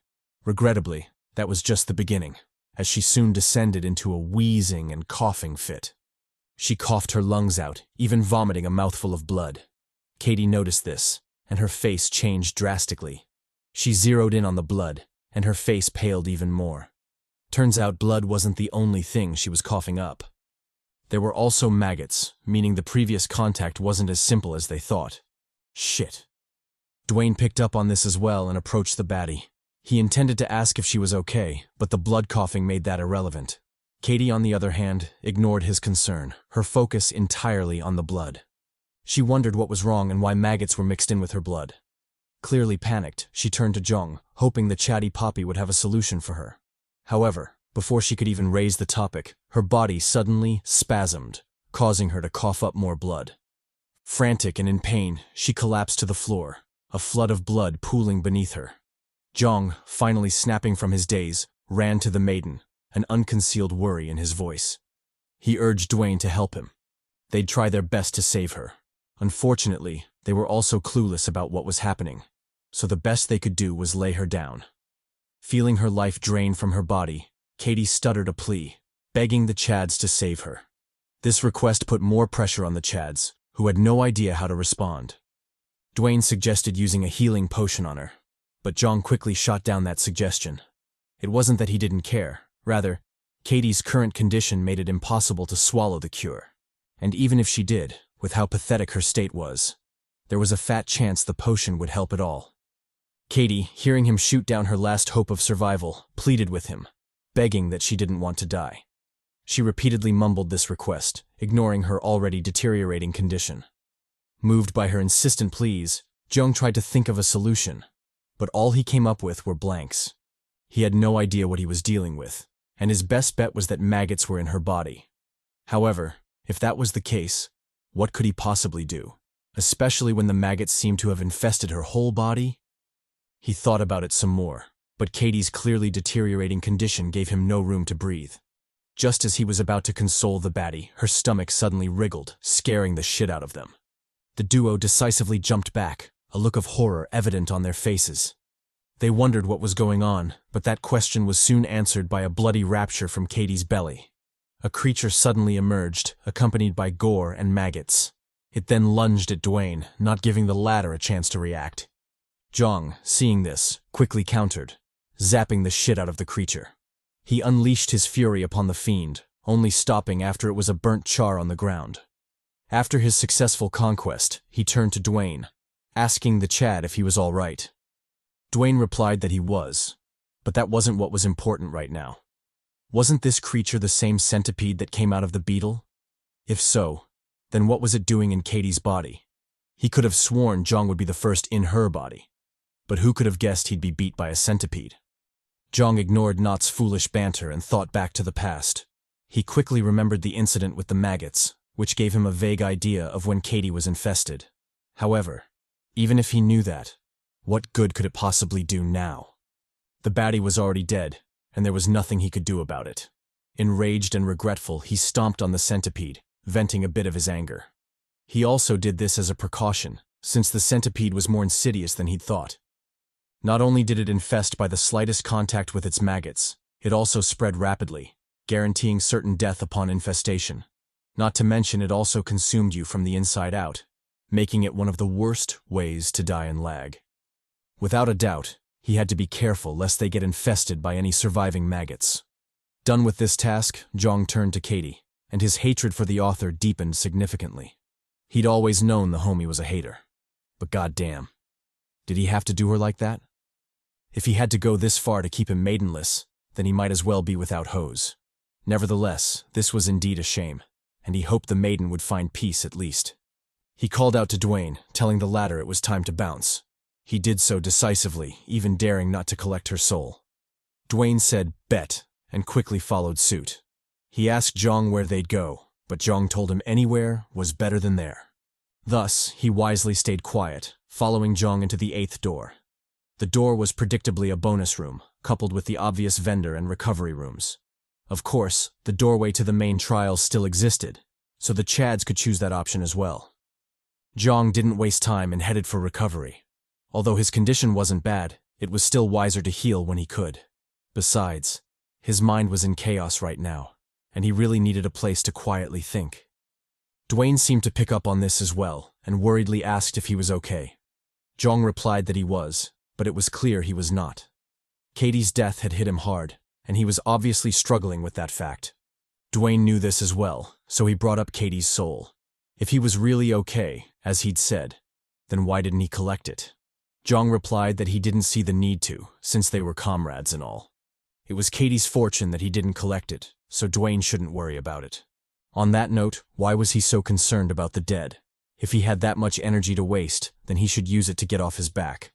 Dwayne chose to stay quiet, but deep down, he knew what was up. CHADY's death had affected Jeong. It's just that he was being a tsundere about it. In any case, he decided to let him be. He couldn't force him to express his feelings after all. Zeroing in on Jeong, Dwayne watched worriedly as he settled into the recovery pod. He knew the consequences of this loss would be dire, but that was something his future self would handle. He sighed heartily, choosing to ignore it for now. However, before he could settle in the pod, loud voices sounded from outside, causing his expression to change. The voices were quickly revealed to be other players, a fact that greatly unsettled Dwayne. The players also noticed this, and they quickly expressed their killing intent. They deemed Dwayne an easy target, given that they had the numbers advantage. Dwayne, on the other hand, didn't hesitate and charged at them. When clearly in a disadvantageous position, it was always wiser to take the initiative. Besides, the recovery room was too small for battle, so he had to take the fight outside. He charged for the troublesome trio, clashing with them soon after. Jeong, currently in the healing pod, watched this happen, and his face turned ugly as well. He wanted nothing more than to burst out of there, but regrettably he couldn't. The recovery pods were controlled by L.A.G, so a forceful exit was impossible. The second you settled in the pod, you couldn't leave until the healing was done. In other words, he was trapped, and he couldn't help Dwayne until his 10-minute recovery was completed. Fuck. Speaking of Dwayne, he had one bastard pinned, though he wasn't happy about it at all. He'd hoped his attack would handle 3 at least, but of course that didn't work out. Because of that, it was now 1 against 4. A clear disadvantage, to say the least. The squad, however, was having fun, completely unbothered by their fallen comrade. They even smoked the poor Chad, saying he was useless to begin with. Damn. Dwayne, seeing this, locked in, a grave expression on his face. If the squad was that ruthless to one of their own, he could only imagine what they'd do to him. He had to hold on, no matter what, at least until Jeong could join the fight. Having settled on this, he didn't waste time and immediately lunged at the foes. The bastards responded in kind, shooting for him as well. Thus, a deadly melee ensued, all under the leader's watch. He deliberately stayed back to watch, waiting for an opportunity to sneak attack. Despite knowing this, Dwayne still lunged, meeting the trio in a desperate dance. What choice did he have? It wasn't like he had a better option after all. Luckily, he was still him, so he quickly dispatched another player. That brought the enemy count to 3, giving him a better chance at survival. What stressed Dwayne was that the leader didn't seem to be panicking at all. He coolly took his subordinate's death in stride, clearly unbothered by it. Not only that, he nonchalantly gave new orders, instructing the squad to trap Dwayne instead. Since the Chad was that formidable, it only made sense that they'd trap him first. The squad swiftly complied and bound Dwayne. They used a player's unique skill, rendering any attempts to break free futile. Realizing he was truly trapped, Dwayne couldn't help but curse. He couldn't even use his beastification to break free because his body was still trashed. Without a doubt, he was cooked, and he couldn't see himself getting out of this. The squad, however, wasn't faring great either. One member had been killed on the spot, and another had a broken arm to cry about. He tried to complain to the leader, but the ruthless bastard told him to shut up. Their comrade had died, so the least he could do was bear with it. Besides, there was a recovery room, so why was he making a fuss? The second bastard said bet and turned to Dwayne. Since it was this fucker who injured him, it was only right that he got his lick back. Not to mention he was tied up, so he couldn't even resist. He told Dwayne to prepare himself, because he was about to stick him deep. Pause. As if that wasn't sus enough, the third-rate villain proceeded to give a little bit of pause-worthy lore about his sword. He told Dwayne he'd bought the gem from a vendor, and its effects were indeed interesting. Would Dwayne care to guess what its effects were? He should definitely give it a try because it might just surprise him. However, if he's too eager to find out, then he'll give him a hint. It has something to do with pain, or rather, pleasure in his case. Dwayne realized the dangerous shift in the topic and immediately spoke up to stop him. He had no interest in opening that mystery door, and he told the bastard the same. Heck, this wasn't even a case of curiosity killed the cat anymore. He might just fuck around and find out. Literally. Noticing the caution in Dwayne's tone, the budget villain chuckled in amusement. He told Dwayne not to worry, he won't poke him just yet. However, getting to know the effects of the sword was a given, especially since he wanted to have fun with him. Dwayne shouldn't worry because the effect might just be to his liking as well. Well, assuming he's a naughty dog just like him. The sword basically triples the pain, making it a superb tool. If Dwayne is down for the uglies, aka masochism, he'll definitely enjoy the show. If not, well, let's just say Mount Tai won't be the only thing standing straight today. Dwayne heard the bastard's ramblings and immediately looked at him weirdly. What the hell was this fool on about? And since when did L.A.G have such down bad units? If he didn't know any better, he might have thought it was not talking. But alas, it's just the author being horny again. Someone should probably get some water for his thirsty ass. Locking back in, the budget villain continued his bullshit ramblings. He told Dwayne all tough men break, so he didn't mind his pitiful resistance. After poking him a few times, he was sure he'd show the face he most desired to see. Pause. Dwayne said fuck that, and locked in. If he continued to let this bastard wild on, he might just get himself into a sticky situation. Literally. Thus, the best way out of this was a preemptive attack. He quickly roared at him, catching the horny fool off guard. Regrettably, the attack was swiftly intercepted, so he didn't manage to finish off the loathsome fool. Realizing the minion was getting sidetracked, his comrades told him to stop messing around. Even if he wanted some naughty action, he shouldn't lower his guard so foolishly. The boss also emphasized this, warning him to keep his horny head on a swivel. As for himself, he'd keep his eye on Dwayne, because this unit wasn't one to be trifled with. The minion said bet and locked in. Since Dwayne was refusing his generous loving, he might as well be harsh about it. He immediately stabbed his neck, ensuring the sword poked deep enough to cause major pain. However, he was also very careful so Dwayne wouldn't die from just that. Following this trend, he proceeded to stab the unit, aiming for the painful, yet non-fatal points. He did so with uttermost precision, making sure Dwayne felt the pain and lived on to regret it. The leader, finally fed up with the spectacle, told him to stop messing around and end it. He neither had the time nor desire, to stick around and watch his bullshit. The minion reluctantly agreed and prepared to slash. He would have loved to play with Dwayne further, but alas, orders were orders. He immediately stabbed at Dwayne, ready to give him the last poking of his life. Pause. Goddamn. Just as the blade was about to end our boy, a gentle voice drifted in, shocked to see Dwayne there. The mysterious voice didn't waste time and immediately clocked a fool. She torched his binding ass, making sure his ugly mag was nice and crispy. The leader, realizing things had taken an unexpected turn, dropped his facade, showing a panicked look for once. He immediately signaled to his last minion, hinting at him to make a move. However, both the bastard and myself were too distracted to take a step. The minion was probably thinking about the sudden interruption, whereas the poppy knot was focused on the burst. Was it just him, or was this cake of deliciousness clearly familiar? Nah, it wasn't just him because the cake was definitely someone we know, the baddie Kara. Dwayne, clearly thrilled as well, palmed the minion, yeeting his head into the floor. He then stomped his arm, ensuring he didn't try some sneaky shit. Satisfied with the bastard's screams, he cocked his hand back, ready to unleash his ultimate wrath. He let him have it, burying his head into the ground. With his death, the leader panicked and immediately stepped up to fight. He charged at Kara, hoping to eliminate the variable first. Kara, however, didn't panic and calmly looked at him. She even shot him a sympathetic smile, seemingly pitying his fate. The leader picked up on this and suddenly had a bad feeling. His expression drastically changed, making the oh shit face. Jeong, who'd at some point sneaked up on the fool, breathed down his neck, giving him the full Diddy treatment. He ignored the boss's panicked toot and zapped the shit out of him. After this satisfying revenge, he turned just in time to catch the maiden in his arms. Turns out Kara was also in the drought, and she didn't hesitate to jump on our boy. Dwayne, however, watched the two lovebirds and his stomach churned with jealousy. He didn't want to be an asshole, but come on. Can't they save him first? Jeong, seemingly realizing his oversight, stopped fondling cheeks and immediately ran to his aid. He promptly carried him to the recovery room, saving Dwayne in time. After a session of healing, the wounds were finally gone, and the trio could truly reunite in earnest. They quickly embraced each other, delighted that they were still alive. Kara in particular was genuinely happy that she'd reunited with her boo. She didn't say much, but it was clear her time apart was hell. However, she became stronger as a result, so she wasn't bothered by it.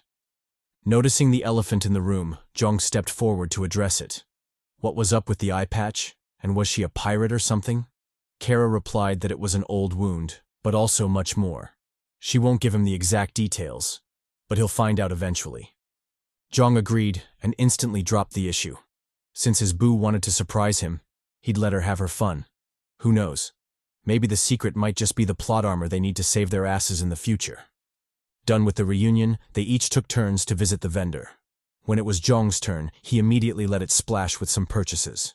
He bought 3 skills, 2 regular and 1 spicy. The regular can be ignored, so let's focus on the spicy. The skill, as you can see, is called Overflowing Blood. It doubles the amount of blood, so I'm sure you know where I'm going with this. If you don't, just know it involves the CHADY scriptures. More specifically, the 2nd chapter. Thou clappeth thy cheeks. Anyway, he bought everything he wanted and swiftly returned to the lobby. While there, the trio discussed for a while before letting Jeong choose the next room. He was the leader anyway, so that much was expected. Jeong didn't hesitate and chose B715. Although he didn't know what was waiting for them, he still had immense confidence in his squad. Besides, the maiden Kara was back, so he was looking forward to some eye candy. Who knows? Maybe things would be different this time, and her cheeks would finally be consistent. Fingers crossed. With that hope in his heart, Jeong and the squad entered the next room. What greeted them was a hallway drenched in blood, too eerie and bizarre to describe. The trio immediately went on high alert, especially Kara, who gave off an odd vibe. She didn't say much, but it was clear she held more secret cards than she'd let on. Feeling the atmosphere grow more tense, Jeong gave the order to proceed. Although he also had a bad feeling about the room, his ample experience told him staying still would be courting death. In such situations, it was common sense to leave a hallway drenched in blood as soon as possible. Listening to his gut feeling, the trio continued down the hallway for some time. As they did, Kara noticed that the blood-soaked walls weren't the only odd thing about the room. The floors and walls also felt squishy, almost as if they were alive. Dwayne seconded this discovery, saying that the room was off. Hadn't they noticed that things were too quiet? Ever since they entered the room, it felt like someone was watching them and would jump on them at any time, yet nothing of the sort happened. It was too quiet to be normal. Jeong heard their doubts, but kept quiet. He continued to lead the squad up until they reached a fork in the road. Just as they were discussing which path to take, a scream of pain and anguish bellowed from in front, scaring the shit out of them. Dwayne looked at the others and said hell no. He knew most of them, especially Kara and her white ass, would probably be tempted to investigate that. However, he'd like to tell her in no uncertain terms that he wouldn't investigate that shit. If she felt her snow bunny genes compelling her to court death, then she should leave him out of it. Jeong, clearly the master of smoke, told Dwayne to pipe down and follow along. What better place than the bosom of danger would they find the best rewards? He voted to check out the site of the scream, and he knew Kara Snow Bunny Levine would agree. However, contrary to both of their claims, Kara was actually opposed to the idea. First of all, she told Dwayne not to play with her. Her food was seasoned as fuck. Second of all, although she hailed from the mountains of Caucasus, she wasn't keen on investigating strange phenomena like those basic bitches in the movies. She'd rather avoid that shit if she could help it. Dwayne looked at her incredulously. Why was she choosing to avoid the smoke this time? Could it be that her snowflake genes were on reboot? Kara replied that her genes were okay. She just didn't want that smoke. They could call it a hunch, but she really didn't want to go towards that scream. Jeong thought about it and said, okay. This ready compliance shocked Dwayne, who'd always known Jeong to be about that heat. He wondered what was wrong and why nobody was behaving as usual. Jeong replied that he indeed liked smoke, but that was always for a reason. Danger and rewards go hand in hand, so he mostly followed that trend to help them survive longer. Dwayne might not know this, but the best way to survive in L.A.G was to dive headfirst into as many dangerous situations as he could. Only then would he get the souls necessary to survive longer. Dwayne said bet, but then looked at him incredulously. If what he said was true, then why was he avoiding danger this time? Jeong replied that he lived for smoke, but he also lived for his squad. If Kara said she had a bad feeling, then he'd take a step back for his maiden. Who knows, maybe his loyalty would be appreciated, and he'd harvest some cheeks in the future. It damn sure beats risking his life for uncertain gains. The trio chuckled at his antics before proceeding forward. They chose the left fork, the one leading away from the ominous sound. However, after walking for a while, the same scream bellowed, almost as if it was following them. It also came from up ahead, meaning their efforts to avoid it were for naught. This discovery spooked the trio, who couldn't help but wonder what was up. Could it be that the scream, and whatever caused it, would always follow them no matter what path they took? If so, then what was the point of giving them a fork to choose from in the first place? Jeong sighed at the fact before walking forward. Since they'd already established escape was impossible, it was better to just go with it. He led the group down the ominous hall, clearly eager to meet the source of the scream as soon as possible. Kara, however, subtly trailed back, her demeanor more puzzling than ever. She silently activated her skill, doing her best to keep it hidden from the Chads. Just as I was beginning to doubt her sketchy ass, she suddenly flicked her head upward, coming face to face with some prying eyes. Turns out she wasn't being stealthy to deceive the boys. Rather, it was to keep her actions hidden from this mysterious being. In fact, she'd always sensed its gaze ever since they entered this room. Not wasting time, she immediately cooked its shit, making sure to give it a full dose of fire blast. She then warned the boys, cautioning them to be wary of the eyes on the wall. Jeong said bet and locked in. If it was before, he wouldn't have noticed, but with Kara's warning, he'd be a fool if he didn't now. He immediately zapped the fool, showing it the consequences of its peeping Tom no jutsu. After his glorious blast, Jeong couldn't help but frown. He knew for a fact his strike didn't land. Otherwise, the Tom would be spasming right now. Matter of fact, Kara's attack didn't land either. Otherwise, he wouldn't have gotten a chance to attack in the first place. Seems like things were more complicated than they'd thought, as the fiend was hell-bent on staying hidden in the wall. Not only that, it could also seamlessly move around, making locking onto it truly difficult. As he was racking his head for a solution, the same scream echoed once again, yanking him from his thoughts. The scream was followed by loud slithering sounds, hinting at an upcoming catastrophe. The squad looked forward, and what they saw scared the shit out of them. They even doubted their own eyes, believing Lag wouldn't go that far. Unfortunately, it was all real, and a nest of snakes was indeed after them. Furthermore, the nest was beyond bizarre, as every snake was headless. The trio noticed this, and their fear intensified tenfold. How else were they to react when faced with such an unexpected threat? They wisely locked in, ready for whatever shit would follow.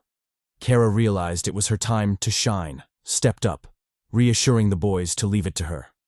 She called upon her magnum opus, blasting a giant fire wheel at the nest. The wheel did major damage, clearing a path through the pit. The trio capitalized on this and followed suit. They made sure to stick to the wheel, leveraging its speed to rush through the hall. However, after a short sprint, Jeong remembered his maiden and the obvious weakness she had. Kara was always weak in stamina, making long-distance sprints her Achilles' heel. She'd soon run out of stamina, so he had to factor that in during their escape. Thus, he called out to Dwayne, telling the latter to match Kara's speed. If he could, he should also be ready to carry her if she lagged behind. Kara heard his concerns and said that. It seems he was still treating her like a damsel. Well, she'd have him know she picked up quite a few tricks during their time apart. She wasn't the same weak damsel, so Jeong shouldn't treat her as such. As if proving her words, she let it fly, zooming way ahead of the boys. In fact, she was so fast, it was undeniable she was the fastest in the squad. Following behind the fire wheel, Kara caught up just as it blasted into a wall. The explosion caused major damage, tearing open an exit.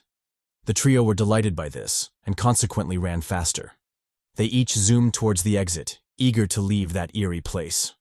Regrettably, things could never be that easy in Lag. Just as they were closing in on the exit, it started shrinking, blocking their path to freedom. This development spooked the trio, who laid it all on the line to make it out before it did. Jeong, in particular, stopped his frantic sprint and prepared himself for a huge gamble. He instructed the duo to soldier on. He'd buy them as much time as he could.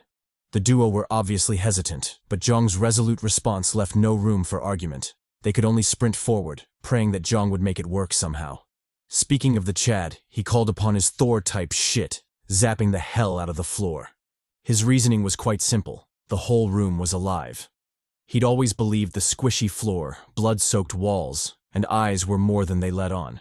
If you opened your mind to it, it was entirely possible that the room was alive and they were currently inside it. If you thought about it like that, then it made sense that an electric shock would work on it. And even if it didn't, it was still worth the shot. Luckily, his gamble had played out, and the zap was indeed effective. It successfully slowed the exit's closing, buying enough time for the duo to make it through. Unfortunately, this was still Lag, and the game wouldn't stop just because it was thwarted once. It swiftly came up with another scheme, using the snakes to block the exit instead. Dwayne noticed this and said bet. Since the homie Jeong was putting in the work, it was only fair that he did his part as well. He told Kara to leave this to him. He'd have them out in a flash. He directly activated his beast skill, using his bear claws to tear his way out. The task was grueling, but he had enough in the tank to see it through. Finally, they made it out of the pit, finding themselves in a spacious room. They wanted to celebrate, but they knew it wasn't time for that yet. Not while Jeong was still missing. Where the hell was he? Shit. The duo swiftly stopped their momentum, turned back, and faced the door. They saw Jeong through the closing hole and couldn't help but feel anxious inside. If he couldn't make it through before the opening closed, who knew what shit Lag would pull this time? Thus, they desperately called out to him, urging Jeong to move his ass. When they saw Jeong still not moving, Kara suggested going back for him, but Jeong quickly vetoed the idea. Were they crazy? Why would they willingly dive back into the fray after he'd basically sacrificed himself to save them? Wouldn't his efforts be pointless if they did that? Besides, who told them he needed saving? He was Jeong motherfucking Hyeok. Something this trivial wasn't much to him. He immediately locked in, activating the 5th door from the get-go. Thanks to the tremendous power boost, energy flowed into his being like a flood, kicking up a wave of aura. However, with the wave came intense pressure, and Jeong's body began breaking down as a consequence. He did his best to hold on, but it was clear he couldn't hold it for long. Thus, he swiftly set to action, shooting towards the opening like a crazed beast. The duo on the other side cheered him on, desperately urging him to move his touche. Jeong listened to their voices and moved faster. but it was clear even that much wouldn't be enough to make it in time. The hole seemed to be closing faster, almost as if it was taunting him. Jeong realized this and increased his speed, but his window of escape was shrinking rapidly. He grit his teeth and moved even faster, eventually breaking through the closing entrance. However, that came with obvious consequences, and Jeong nearly lost consciousness after settling down. Luckily, he was still him, so he quickly bitch-slapped the dizziness to the side. Initially delighted that Jeong had made it through, Kara noticed something that made her blood freeze. They weren't the only ones in the room.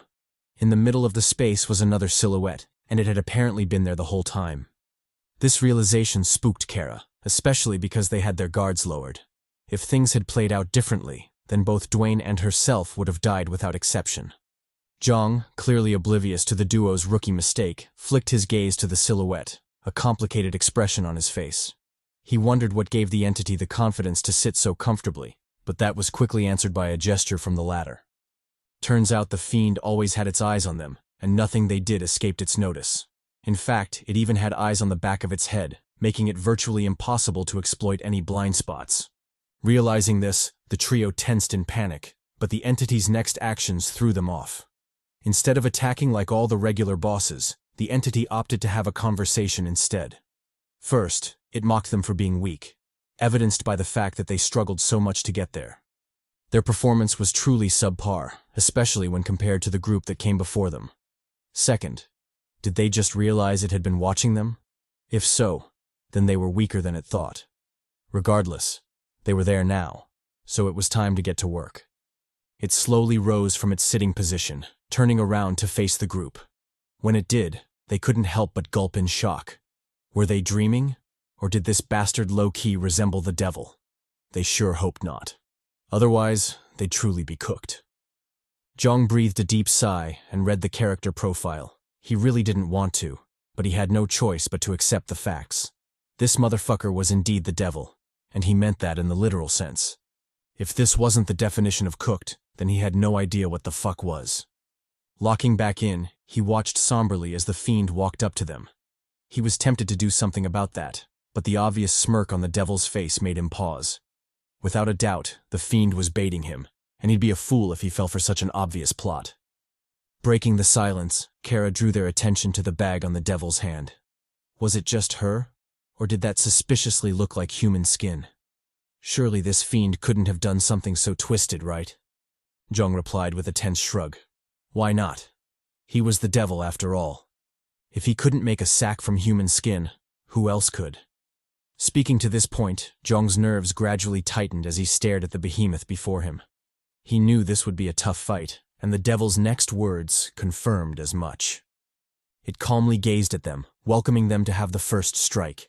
Whatever they did or pulled out, it wouldn't interfere with them but honestly face it head-on.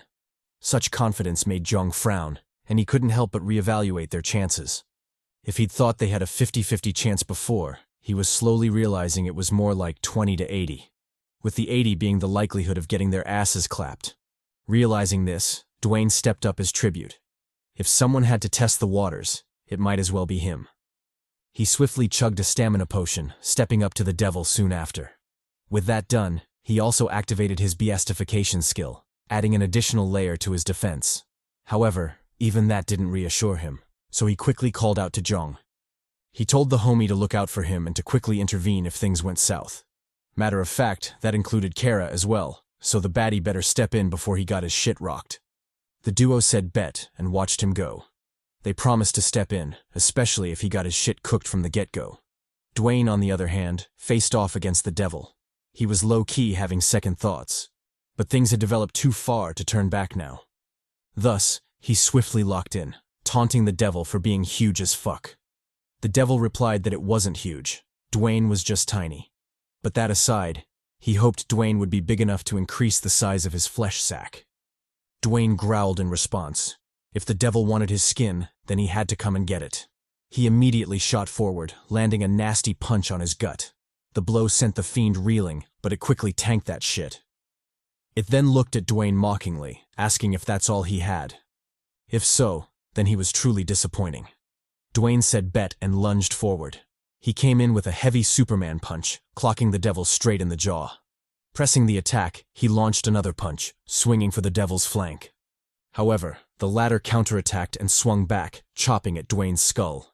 Dwayne noticed this and effortlessly parried, opening the devil for a brutal counterattack. He sprang in for a savage uppercut, yeeting the devil into the air. The force left it wheezing, causing it to cough up blood as it got tossed around like a rag doll. It crashed heavily into the ground, low-key looking like a satisfied maiden. Obviously, Dwayne exploited this chance and rashed in for the finisher. He flew in with a Superman punch, thrashing the devil soon after. Watching from the sideline, Kara couldn't help but get moist from the violence. She'd known Dwayne was strong, but holy fuck, she didn't know he could swing like that. Barring any surprises, the fight was over, and they didn't even have to lift a finger.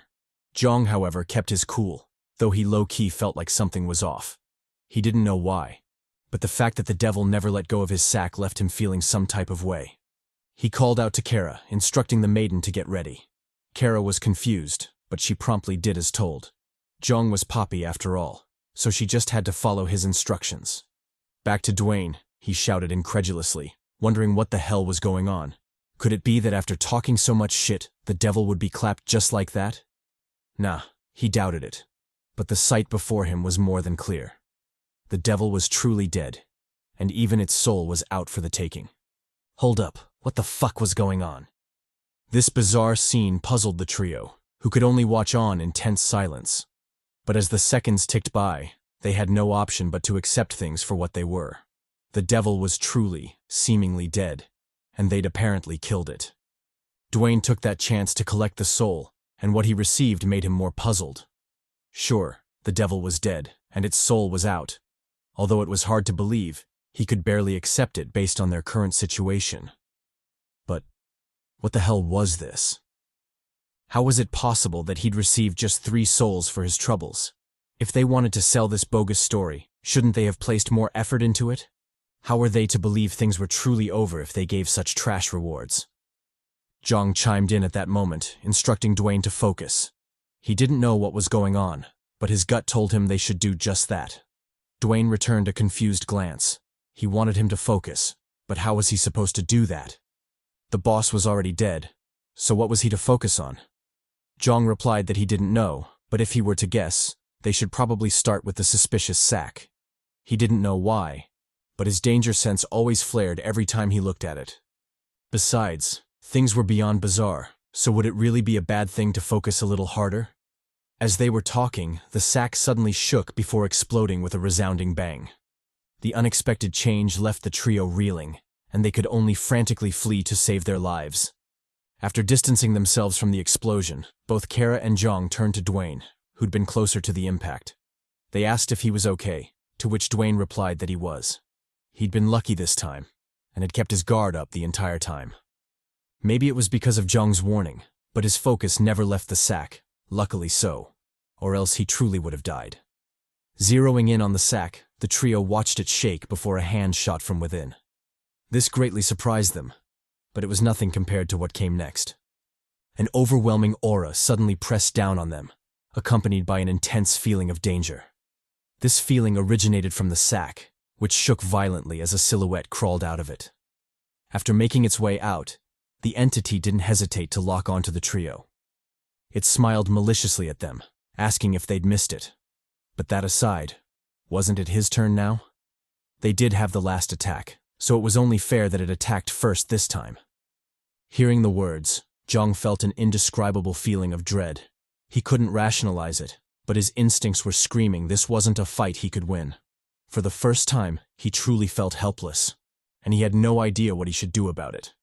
The devil ignored the panicked look in his eyes and calmly pointed at him. Its voice came out husky as it declared Jeong's fate. He would be first.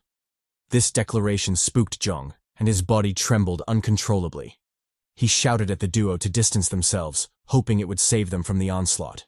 However, he'd severely underestimated the enemy. It moved with such ridiculous speed that it practically teleported before him. The duo didn't even get a chance to withdraw before it launched its first attack. Luckily, it was aimed at Jeong, so his goal was achieved somehow. Regrettably, even that single attack was beyond absurd. It easily shredded Jeong's defenses, chopping off his arm.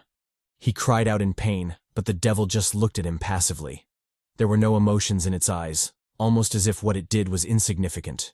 Cracking its neck, it delivered the next bombshell to Jeong. It would kill all of them, but special attention would be placed on him. This revelation made Jeong tremble, but he couldn't mull over it as Dwayne came in with a killer punch. He tried to stop him, but it was too late. The devil easily caught it and snapped his hand immediately after. It then counterattacked with a nasty punch, sending him flying like a rag doll. Realizing the severity of the situation, Kara joined in with a fireball. She made it as deadly as she could, but even that was easily parried by the devil. This left Kara spooked, and all color drained from her face. For the first time in a while, she truly felt it. The stench of death. The devil, however, stared at her calmly and threatened in its husky voice. It warned Kara not to interfere, or else it would abandon Jeong and flay her skin first. If they knew what was good for them, then they'd wait patiently for their turn. If not, then it didn't mind showing them a different way to hell. It then walked towards Jeong, who was busy tending to his wounds. The respite hadn't been long, but it was enough for basic first aid. With that done, Jeong decided to go all in. He knew it was do or die, so he didn't hold back in the slightest. He burnt through his souls, leveling up all the skills in his repertoire. He even leveled them up 10 times, showing just how serious he was. Without hesitation, he let chaos reign, calling upon the 8th door from the get-go. He also activated Blast, making this the strongest he'd ever been. However, the power didn't blind him to the severe pressure his body was under. It felt like a truck had run him over, and the sensation was getting worse by the second. Ignoring the sensation, he walked up to the devil. Technically, it had teleported before him, but that didn't stop him from handling business. It swung at him, but this time Jeong was prepared. He nimbly dodged to the side, counterattacking with a punch to the gut. The blow left the devil dazed, but only for a moment. It quickly recovered, grabbing onto Jeong's hand. Satisfied that its prey couldn't escape, the devil flicked its crimson gaze at him. It let out a dry chuckle, genuinely amused by Jeong's power-up. Had he used up all his souls? Probably bled dry his potential just to survive longer?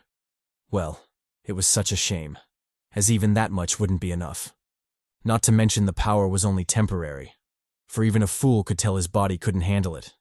It sure was a shame, but at least he could entertain it for a little bit longer. Jeong didn't argue and directly lunged in. Why would he speak when his hands could do the talking? He clashed head-on with the devil, kicking up a windstorm from the impact. After the first clash came the second, and soon the fight turned into a brutal melee, with both parties trading blows. The clash got so bloody that Dwayne and Kara couldn't help but wince by the sidelines. They knew they had to help, but they had no idea how to even begin. Realizing this, Kara shot Dwayne a resolved glance.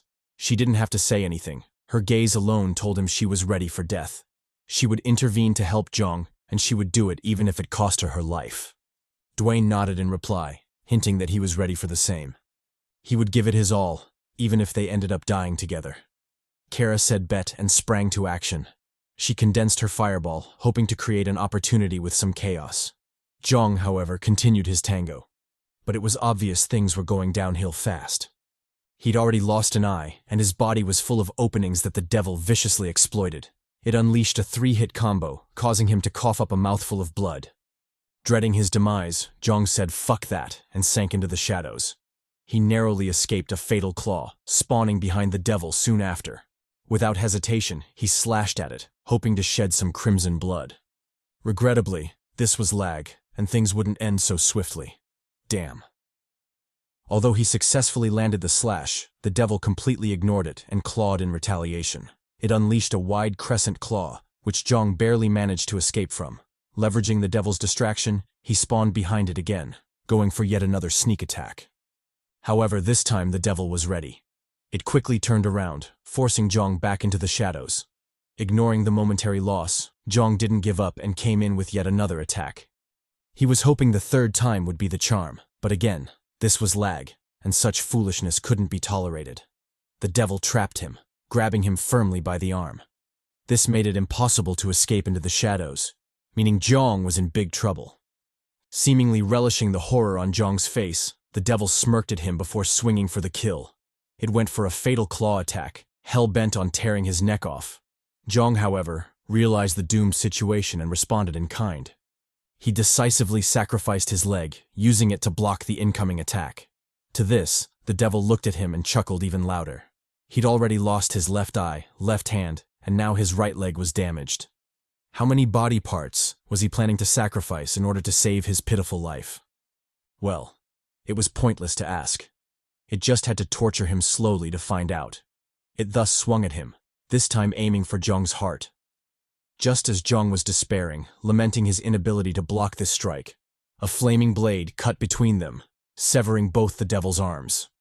This timely intervention saved Jeong, who had honestly been doomed to die. Of course, the devil didn't take this kindly and counterattacked with fury. It Leonidas the shit out of Jeong, yelling, "This is Sparta." Confused by Not's 300 reference, Jeong glided through the air, crashing pathetically into the wall. He wanted to sneak a peek at the famous and delicious abs, but the fight was too intense to shout pause right now. Thus, he could only pass out quietly as the devil shifted its focus to Kara. It quickly teleported to her, catching the baddie off guard. Worst part? Its arms had also regenerated, making all the maiden's efforts pointless. Kara noticed this, and her face changed drastically. She wanted to retaliate, but the homie Dwayne beat her to it. He came in with a brutal punch, yeeting the devil in the face. However, this motherfucker was more goated than the squad imagined. Without any techniques or flashy moves, it directly tanked the attack using nothing but its neck muscles to stop the punch. This was indeed monstrous, especially if you considered Dwayne's superhuman strength. Regrettably, it was too late now, and Dwayne couldn't escape even if he wanted to. The attack brought him close enough to the devil that he could smell its breath, which also meant he was perfectly within its attack radius. Obviously, it didn't hesitate to counterattack, blessing Dwayne with a mean gut punch. The punch was so powerful that it tore into his stomach, making a complete mess of his innards. This caused Dwayne immense pain, but he soldiered through it and grabbed the devil's horn. Using it as an anchor, he pulled himself towards the fiend, all while preparing a devastating attack. He punched the absolute, honest-to-God living shit out of the devil, burying its head into the ground. However, this glorious feat didn't come without consequences. The devil sneakily counterattacked, digging its claws deeper into Dwayne's stomach. It also shredded them a little bit, causing Dwayne to topple over and pass out. With one enemy down, the devil slowly recovered and loomed over the unconscious Dwayne. It planned to finish him off completely, but that was quickly stopped by a sneak attack from Kara. The baddie hurled a fireball at it, clocking it straight in the face. She then used the explosion as a smokescreen, lunging in for a decisive melee. Due to her blazing swords, she easily cut into its flesh, slashing off a chunk of the devil's waist. However, the fiend was truly monstrous, so it just flexed its waist to full recovery. It didn't even leave behind a scar, showing just how ludicrous its regeneration was. As for Kara, she was too stunned to deal with the devil's counterattack. She quickly got captured, tightly ensnared by the devil's tail. Once again, she was in mortal danger, and her fate, just like the squad's, was proving more and more hopeless. Just as the devil was giving her the Wayne Brady treatment, choke a bitch, a bloody knight in shining armor rashed in, slashing off its tail. The knight was obviously Jeong, who'd apparently regained consciousness after his previous pitiful defeat. However, things were looking grim, evidenced by the fact that Jeong was forced to use his own mutilated hand to attack. Not only that, he was the last one standing, as both Dwayne and Kara were effectively out of the fight. Jeong realized this and wisely locked in. He decisively threw himself at the devil, betting all his chips on the final gamble. If he couldn't bring it down, then they were all dead, and there was nothing anyone could do about it. Damn. Why did everything have to be so fucked? We take a brief break from the fight and jump back in time. Back when the squad was still in the gloomy hallway, Kara revealed to the boys what her eye could do. It was apparently called the Eye of Ifrit, and according to her knowledge, it was by far the strongest skill in all of their arsenal. However, with the power came a great drawback. She couldn't move her body while using that power. That's why it was saved as a last resort, and could only be used in the company of people she absolutely trusted. Dwayne picked up on her words and told her not to worry. If she ever needed to use the eye, she should do so comfortably because they would protect her. Kara thanked him, but Loki hoped she wouldn't have to. That was because if she was truly forced to use the eye, then it meant the group was facing a hopeless and desperate situation. No matter how broken the ability was, She truly hoped they would never get to that point. Fast forward to the present, and Kara's worst nightmare is slowly manifesting. Not only is the squad in dire straits, all hope seems lost as Jeong, the last force, is also at his wit's end. He ruthlessly stabbed the devil, but like all the times before, it easily tanked it, not budging an inch. To this, Jeong stabbed deeper, finally eliciting a reaction from the fiend. However, it wasn't the reaction Jeong expected. Instead of protecting its slowly decapitating head, the devil squatted down before rocketing into the air. It crashed heavily into the ceiling, using Jeong as a bona fide meat cushion. Of course, the damage was brutal, forcing Jeong to cough up blood. However, that was the least of his problems since the devil had more torture in store for him. As the devil straight up violated Jeong, Kara finally stirred from her slumber, regaining her consciousness. She immediately shot up, confused by what she was seeing before her. Jeong was in horrible shape, and it wasn't an exaggeration to say he was hanging on by a thread. His body was completely bloody, proving just how torturous his experience had been. However, despite the pain, he still held on, refusing to let go of the devil. He even occasionally counterattacked, a scene that greatly surprised Kara. Just as she was contemplating her intervention, the devil suddenly moved, crashing Jeong into the right wall. It then repeated the same thing on the left wall, going back and forth between the two. This relentless barrage left Jeong in dire straits, but he did his best to soldier on. He knew he couldn't let go. Otherwise, the tiny embers of hope would truly extinguish. With that drive, he channeled all his madness and endured the barrage. He even tanked it when the devil full-on unleashed an onslaught of punches on him. Gritting his teeth, Jeong summoned all his power and tore off the devil's head. He then collapsed to the floor, panting, too exhausted to lift a finger. Not only that, the backlash from using the 8th door soon arrived, making his already horrible situation worse. Without a doubt, he was at his weakest, and even a careless breath could end his life. Realizing his desperate situation, Kara ran to him, but Jeong had more important things to worry about. Turns out the devil was still alive, and was slowly making its way to him. Matter of fact, losing its head wasn't a fatal blow. Rather, a slight inconvenience to it. This revelation horrified Jeong, who couldn't even lift a finger to defend himself. His horror drastically increased when he realized the devil could regenerate its head. Truly, things were hopeless, and this wasn't a fight they were meant to win in the first place. Just as Jeong was despairing, Kara walked forward, finally taking off her eye patch.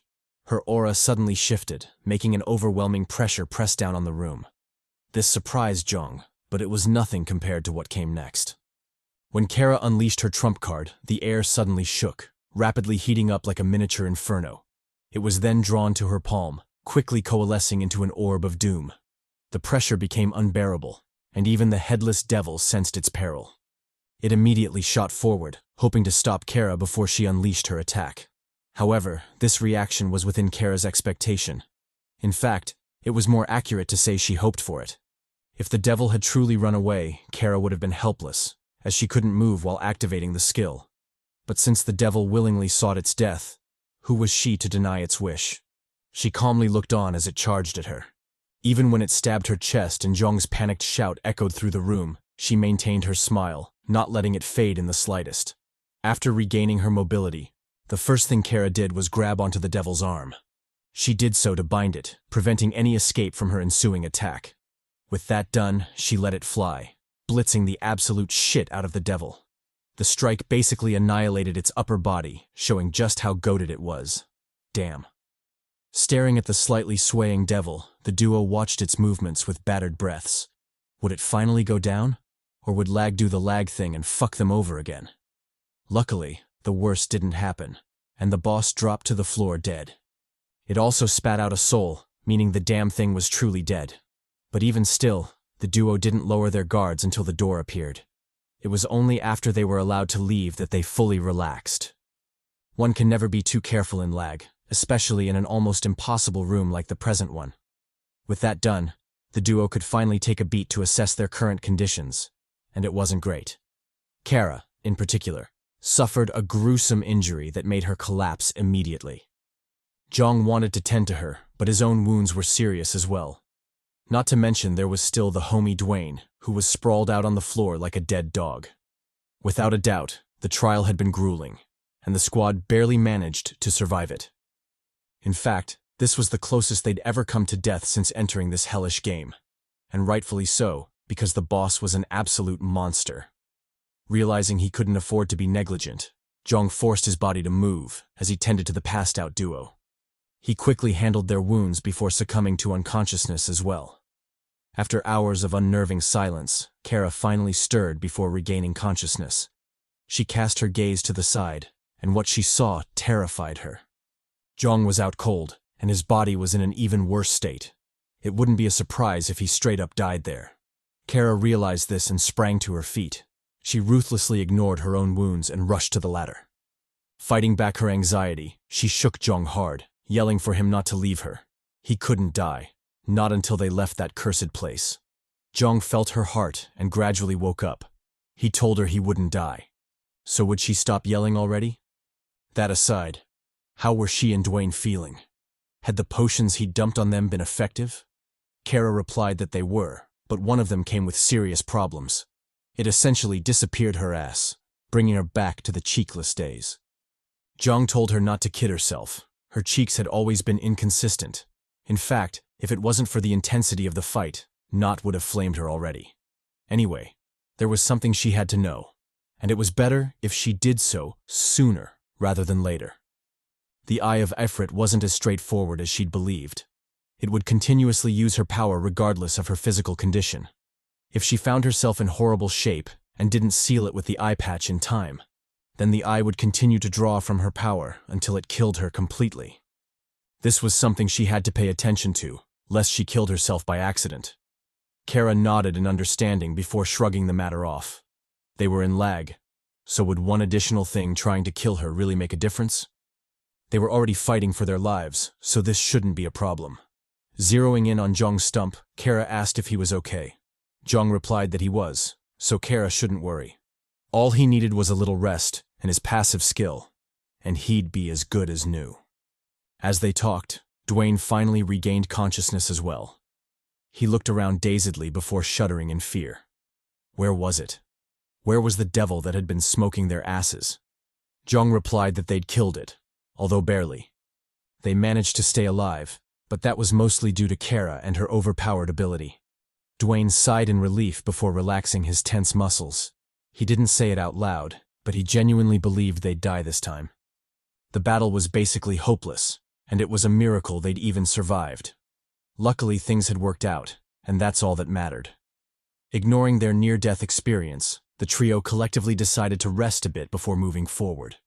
They were all in horrible shape, so moving around recklessly would only get them killed. They thus rested for a while before gathering by the exit. With Jeong leading the way, they finally left the room and arrived at their next destination. Room B716. This room was similar to the last in that you had to walk a great distance before arriving at the true destination. The squad did just that as they reflected on their current situation. They were all heavily injured, and even the little rest didn't do much to change that. If they couldn't find a vendor or a healing pod to stock up and heal, then things would get real dicey real soon. Regrettably, this was L.A.G, so of course things wouldn't be so smooth. After what felt like an eternity of walking, the squad finally reached the next room, a pitch-black void lit only by the glowing runes etched into the walls. This greatly surprised the trio, especially since the boss was nowhere in sight. Not to mention the exit door was clearly visible, almost as if they could leave at will. Just what the hell was going on? Instead of feeling relieved, the squad tensed up even more, knowing for a fact things couldn't be that easy.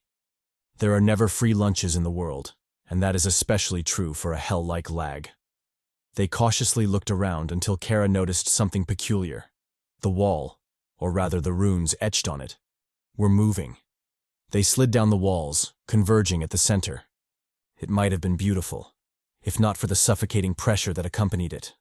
Soon, under the squad's tense gazes, the runes converged, taking on a serpentine form. It became truly humongous, almost filling up the massive room. The trio stared at it and couldn't suppress the chill in their hearts. They wondered how they were meant to beat that thing, especially in their pathetic condition. Not to mention, what was up with that character profile? Wasn't L.A.G asking for a little too much this time? Ignoring their dazed expressions, the snake charged up a massive fireball, preparing to fire it at them. This finally broke the trio's trance, and they frantically scrambled to evade. However, the strike was insanely fast, so it caught up to them in an instant. It quickly blasted them away, turning the entire room into a miniature inferno. After the flames died down, the snake watched in anticipation, expecting to find a heap of bones. Unexpectedly, the trio were completely unharmed, having survived thanks to the mommy Kara. The baddie was truly the mother of flames, as she easily tanked that. She even had enough in the tank and quickly launched a counterattack. A massive pillar of flames sprayed toward the snake, blasting its head back. It hissed in pain for a while, but quickly ignored it. This surprised the duo, who could only look at it incredulously. What level of monstrosity was this snake at to so easily tank that shit? And what level of absurdity was this room at to expect them to beat such a thing? It was truly crazy. Looking back, Kara told the Chads she'd be counting on them this time. Since the snake had an obvious resistance to fire, her attacks would probably be ass in this fight. She'd be depending on the duo to kill it and get them out of there alive. Jeong said bet before giving his instructions. He told Dwayne to split up and try his best to draw the snake's attention. As for himself, he'd do what he did best and clap some cheeks. Who knows? Maybe this inferno servant would be the best catalyst to balloon up Kara's flattened cheeks. Fingers crossed. Acting on the plan, Dwayne and Jeong split up in opposite directions. They narrowly escaped the snake's follow-up attack, barely clinging to their lives as they evaded frantically. Emerging from the left flank, Dwayne didn't hesitate to press the attack. He ran alongside the snake's massive body, looking for the weakest spot to attack. However, after finding none, he said fuck that and let it rip anyway. What good were weak spots when you had overwhelming power to charge through? Thus, he called upon his beastification, clawing the absolute shit out of the snake's flank. The move did decent damage, but the behemoth was too big to be fazed by something that trivial. It simply flexed its scales, forcefully parrying Dwayne's attack. On the opposite side, Jeong capitalized on Dwayne's distraction to make his move. He deployed the 8th door from the get-go, knowing damn well this wasn't the time to fuck around. Powered by the overwhelming demonic power boost, he zoomed past the snake, doing his best to stay in its blind spot. As for when he was discovered, he didn't care about that because he had reliable teammates to depend on. True to that thought, the snake got yeeted when it attempted to lock onto Jeong. This fiery interference was from Kara, who stayed on the sidelines to snipe the snake. Although her attacks were booty to the fire-resistant serpent, it was still more than enough to run interference. Emboldened by the reliable support, Jeong let go of his worries and sprang into action. He jetted towards the snake, making his way to its waiting maw. Just as the snake was about to swallow him whole, Jeong did a double jump and seamlessly evaded the attack. He positioned himself above the serpent, opening it up for a brutal counterattack. Deploying the elongated bone blade, Jeong swiftly stabbed into the serpent's head. The blow pierced right through its skull, causing the serpent to hiss and scream in agony. Overwhelmed by the excruciating torture, the snake lunged for the wall, hoping to bring Jeong down with it. It crashed into the wall, kicking up a shockwave from the impact. Luckily, Jeong was one step ahead, so he barely escaped the dreadful trap. He airwalked the shit out of there, fleeing from the snake with the quickness. Regrettably, the snake was vindictive as fuck, so it swiftly chased after him. It immediately cornered Jeong, poised to swallow him whole. Just as the serpent was about to end our boy, Dwayne finally jumped in, clocking the shit out of the boss. He viciously tore into its scales, buying Jeong enough time to evade and counterattack. Jeong didn't hesitate and let it fly. He deployed his blast skill at maximum strength, blitzing the shit out of the snake. Capitalizing on its stun state, Jeong spawned above it and lunged in for a follow-up attack. He morphed his sword into a drill, gouging his way through the serpent's flesh. The attack was brutal, but Kara didn't hesitate to add salt to the injury. She quickly channeled her firepower, setting off a devastating explosion inside the snake's body. This was possible because of the wound Jeong created, and of course, Kara wouldn't miss such a chance. She blasted flesh chunks off its body, creating a perfect opportunity for Dwayne to press the attack. The Chad didn't disappoint and joined the fray. He shot in with a dropkick, yeeting the 7 hells and virtues out of the serpent. Left dazed, the snake was completely helpless against Jeong's follow-up attack. It lay down listlessly, helpless as Jeong curved into its flesh. With that single slash, the snake was finally beheaded, bringing an end to the fight. It died so pitifully that an unnerving tension inevitably pressed down on the room. Realizing this, Dwayne couldn't help but express his doubts. Had they truly done it? Did they truly defeat the boss? Or was Lag preparing a curveball for their asses? Surely it couldn't have been that easy, right? Jeong replied that there was no curveball, they were just that strong. It might seem unbelievable to most, but they had indeed grown remarkably strong. However, this was Lag, so it was best to get the hell out of there. If they genuinely desired a chance to assess their growth, it was probably best to do it after leaving that room. The duo didn't argue and swiftly complied. They immediately left the room, letting the exit door shut behind them. After exiting, the trio found themselves in the familiar hallway.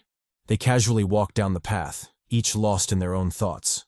They thought about the game and how far they'd come.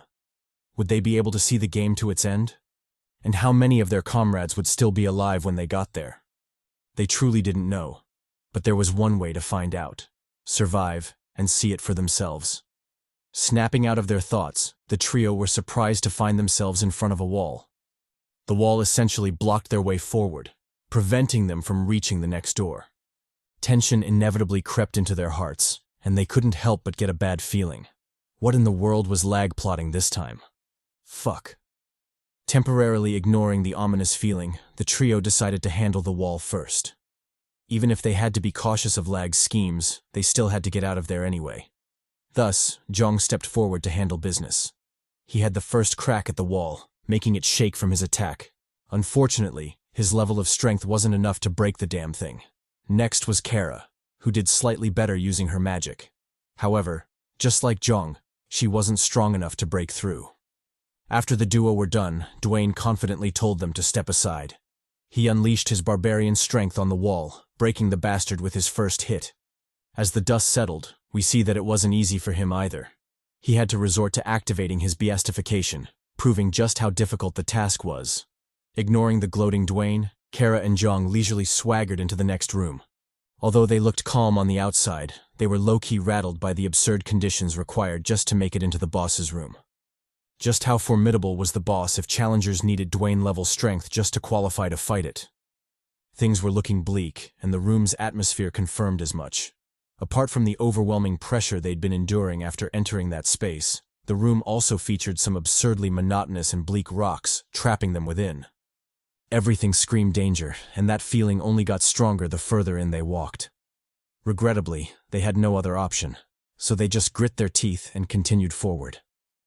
After walking for a while, they finally reached a somewhat different scene. The pathway was lined with crescent pillars, seemingly chained to something. This puzzled the trio, but they didn't have to look far to discover their purpose. Ahead of them was a freakish behemoth, the very same creature the pillars were desperately trying to restrain. It turned out the entire room was a seal of sorts, specifically designed to lock up this fiend. The trio realized this and sighed in disbelief. How formidable was this beast to warrant such precautions? Moreover, how were they to defeat a monster that forced Lag to do all that? It was truly ludicrous. Swallowing their rising anxiety, Dwayne took it upon himself to test the waters. He cautiously approached the chained behemoth, obviously planning to test its abilities. After activating beastification, he charged at the latter, landing a devastating punch on its gut. However, despite the massive shockwave, the punch did 0 damage, seemingly nullified by something. This surprised Dwayne, who puzzlingly looked at his fist. He wondered what was going on and why the boss was that sturdy. Regrettably, he didn't have the leisure to slowly figure it out. He'd already failed his probe, so it was Kara's turn to give it a go. The baddie didn't hesitate and immediately yeeted it with a fireball. She even put her back into it, aiming to deal as much damage as possible. However, the outcome was the same, and the boss easily tanked it. Neither magic nor physical damage worked on it, so the trio had to look for alternative countermeasures. Reluctant to accept their defeat, Jeong shot forward to probe it. He unleashed a vicious stab on Prider's stomach, but the outcome was futile as expected. Their attacks couldn't hurt it, and that wouldn't change until they figured out the trick. As Jeong was racking his brain for a solution, Kara big-brained that shit and quickly arrived at a revelation. She revealed that Prider's invincibility was likely due to the chains binding him. They didn't just restrain it. They also cloaked it in an invisible energy, and it was that energy that nullified their attacks. If they wanted their attacks to land, they had to destroy the chains and consequently set the behemoth free. Dwayne vehemently opposed the idea. Wouldn't they be condemning themselves if they did that? It didn't take a genius to deduce that Pryder would clap them all the second it got free. Jeong agreed. But what choice did they have? If they didn't set it free, they'd likely be trapped in there forever. Besides, it was better to risk it than stay cooked up in there with their current injuries. Having said that, he decisively slashed at the magic circle, setting Pryder free. Before the fiend could move, he attacked it with a throwing blade, successfully dealing some damage. This confirmed Kara's claim. Their attacks would indeed be effective. However, the boss was equally freed, so shit would undoubtedly hit the fan. Deciding to take the initiative, Dwayne lunged forward for a sneak attack. He hoped to catch Pryder off guard, successfully landing a devastating attack. Unfortunately, his actions were ill-advised, as the boss reacted instantly. It immediately swatted Dwayne, clapping the living shit out of him. Dwayne crumbled from the impact, barely clinging to life. He was yeeted away like a fly, prompting Kara to scream in panic. Luckily, he'd survive, so the baddie calmed her beating heart. She furiously stepped forward, determined to avenge the Chad. Activating her flame skill, she swiftly fired 2 fireballs. The balls merged into one, creating a larger version that hurled toward Pryder. The fiend didn't panic and calmly opened its mouth. It bellowed out a loud roar, effortlessly blocking the attack. Kara frowned at this sight and promptly suggested using the Eye of Ifrit. Armed with that broken ability, she was certain she could finally wound that resilient bastard. However, Jeong vehemently vetoed the idea. It was just too risky, and there was no way he'd let her do something that foolish. Besides, he hadn't acted yet, so why was she so desperate? She should leave it to him and let him do his thing. Having said so, Jeong immediately opened the 8th door. He then lunged at Pryder, summoning his bone blade in the process. Pryder reacted immediately and swung at him. It pursued Jeong's silhouette, who frantically evaded its attack. After slipping through, Jeong didn't hesitate to strike. He stabbed Pryder, managing to draw some blood. Regrettably, the wound was too shallow to deal significant damage. Pryder's skin was too tough to pierce any deeper. Fortunately, the bastard was painfully predictable, so it wasn't all that bad. Sooner or later, enduring his repetitive attack patterns would open up a window for a counter. Well, at least that's what he thought. Just as Jeong was weaving through the attacks, Pryder threw a curveball that caught him off guard. It unleashed a deep breath, trapping Jeong within the swirling air currents. The move was so cunning and unexpected that Jeong walked right into it. Now trapped and helpless, he could do nothing as his impending doom loomed. Realizing Jeong had no more tricks up his sleeves, Pryder intensified the attack, leaving no room for Jeong to escape. It trapped him squarely in its wind cyclone, pinning him to the ground with the intense pressure. As the massive arms closed in on him, a figure finally intervened, clocking Pryder on the jaw and consequently saving Jeong from his predicament. Jeong didn't waste the opening and swiftly backpedaled. He darted through the narrowing gap, barely escaping as the colossal palms slammed shut behind him. The wind pressure alone nearly knocked him off balance. Luckily, he was him, so he quickly pulled himself together. After a short respite, the squad jumped back into the fray. They flanked Pryder from all sides, forcing the behemoth to split its attention. Capitalizing on this, Jeong sneaked in a belly slash. He did so decisively, unbothered by the palms swinging his way. Before it could tenderize his ass, Dwayne jumped in, parrying the attack. He created an opening for Jeong, who didn't hesitate to withdraw. However, Pryder wasn't keen on letting him go so easily. It activated its breath cyclone, trapping Jeong yet again. Fortunately, Dwayne and Jeong weren't the only ones in the fray. Kara joined in, yeeting the bastard in the face. She also drew its aggro, creating an opportunity for Jeong to counterattack. Jeong seized it and lunged in. He came in blade swinging, stabbing Pryder in the head. Regrettably, the blow was too weak to inflict fatal damage. It barely tickled Pryder, who immediately counterattacked. Jeong picked up on the danger and backpedaled. He narrowly escaped the attack, passing the offensive to Dwayne. Dwayne said bet and charged in. He unleashed his palm attack, striking the shit out of Pryder. Unfortunately, the big bastard barely staggered before counterattacking. It hit Dwayne with a double-fisted slam, kicking up a dust storm from the impact. Dwayne tanked the blow and instantly regretted it. If he'd known things would be this bad, he wouldn't have done something so foolish. Fortunately, he still had comrades, and he was certain one of them would come to his rescue. True to that thought, Jeong charged in and stabbed Pryder in the eye. considerably alleviating the pressure on Dwayne. However, he also left himself open to a counterattack, which of course, Pryder viciously delivered. It roared at Jeong, hurling him off into the distance. Kara attempted to help him but was stopped in her tracks by a blood-curdling scream. The scream was from Dwayne, who'd had his arm literally ripped off. The pain was so intense that he nearly passed out. Fortunately, he was him, so he held himself together. Regrouping with Kara, he immediately asked for a difficult favor.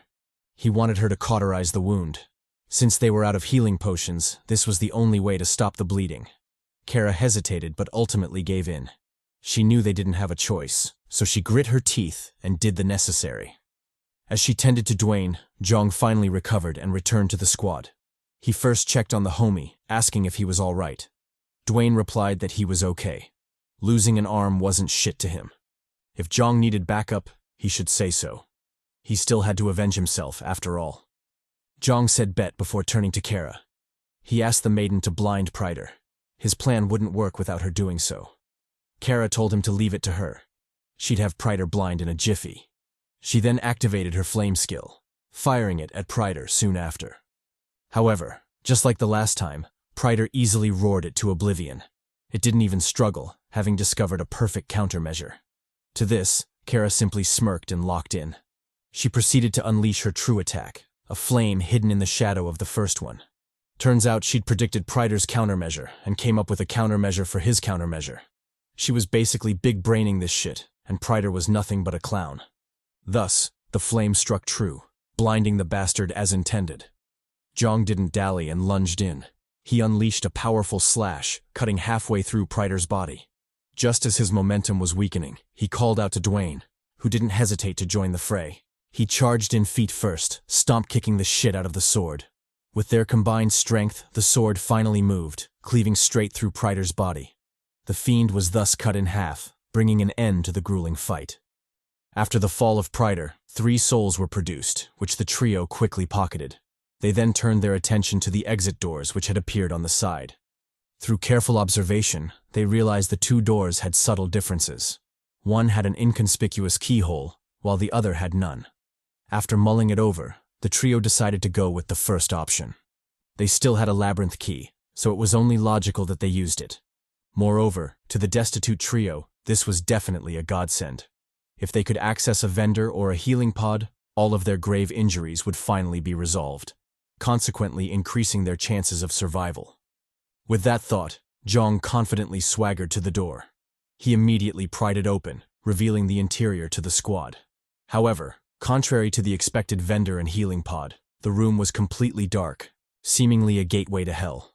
This surprised the trio, but L.A.G wasn't done with its curveballs. A system notification popped up, announcing that entry was restricted to the keyholder. The entry was also mandatory, so Jeong couldn't refuse.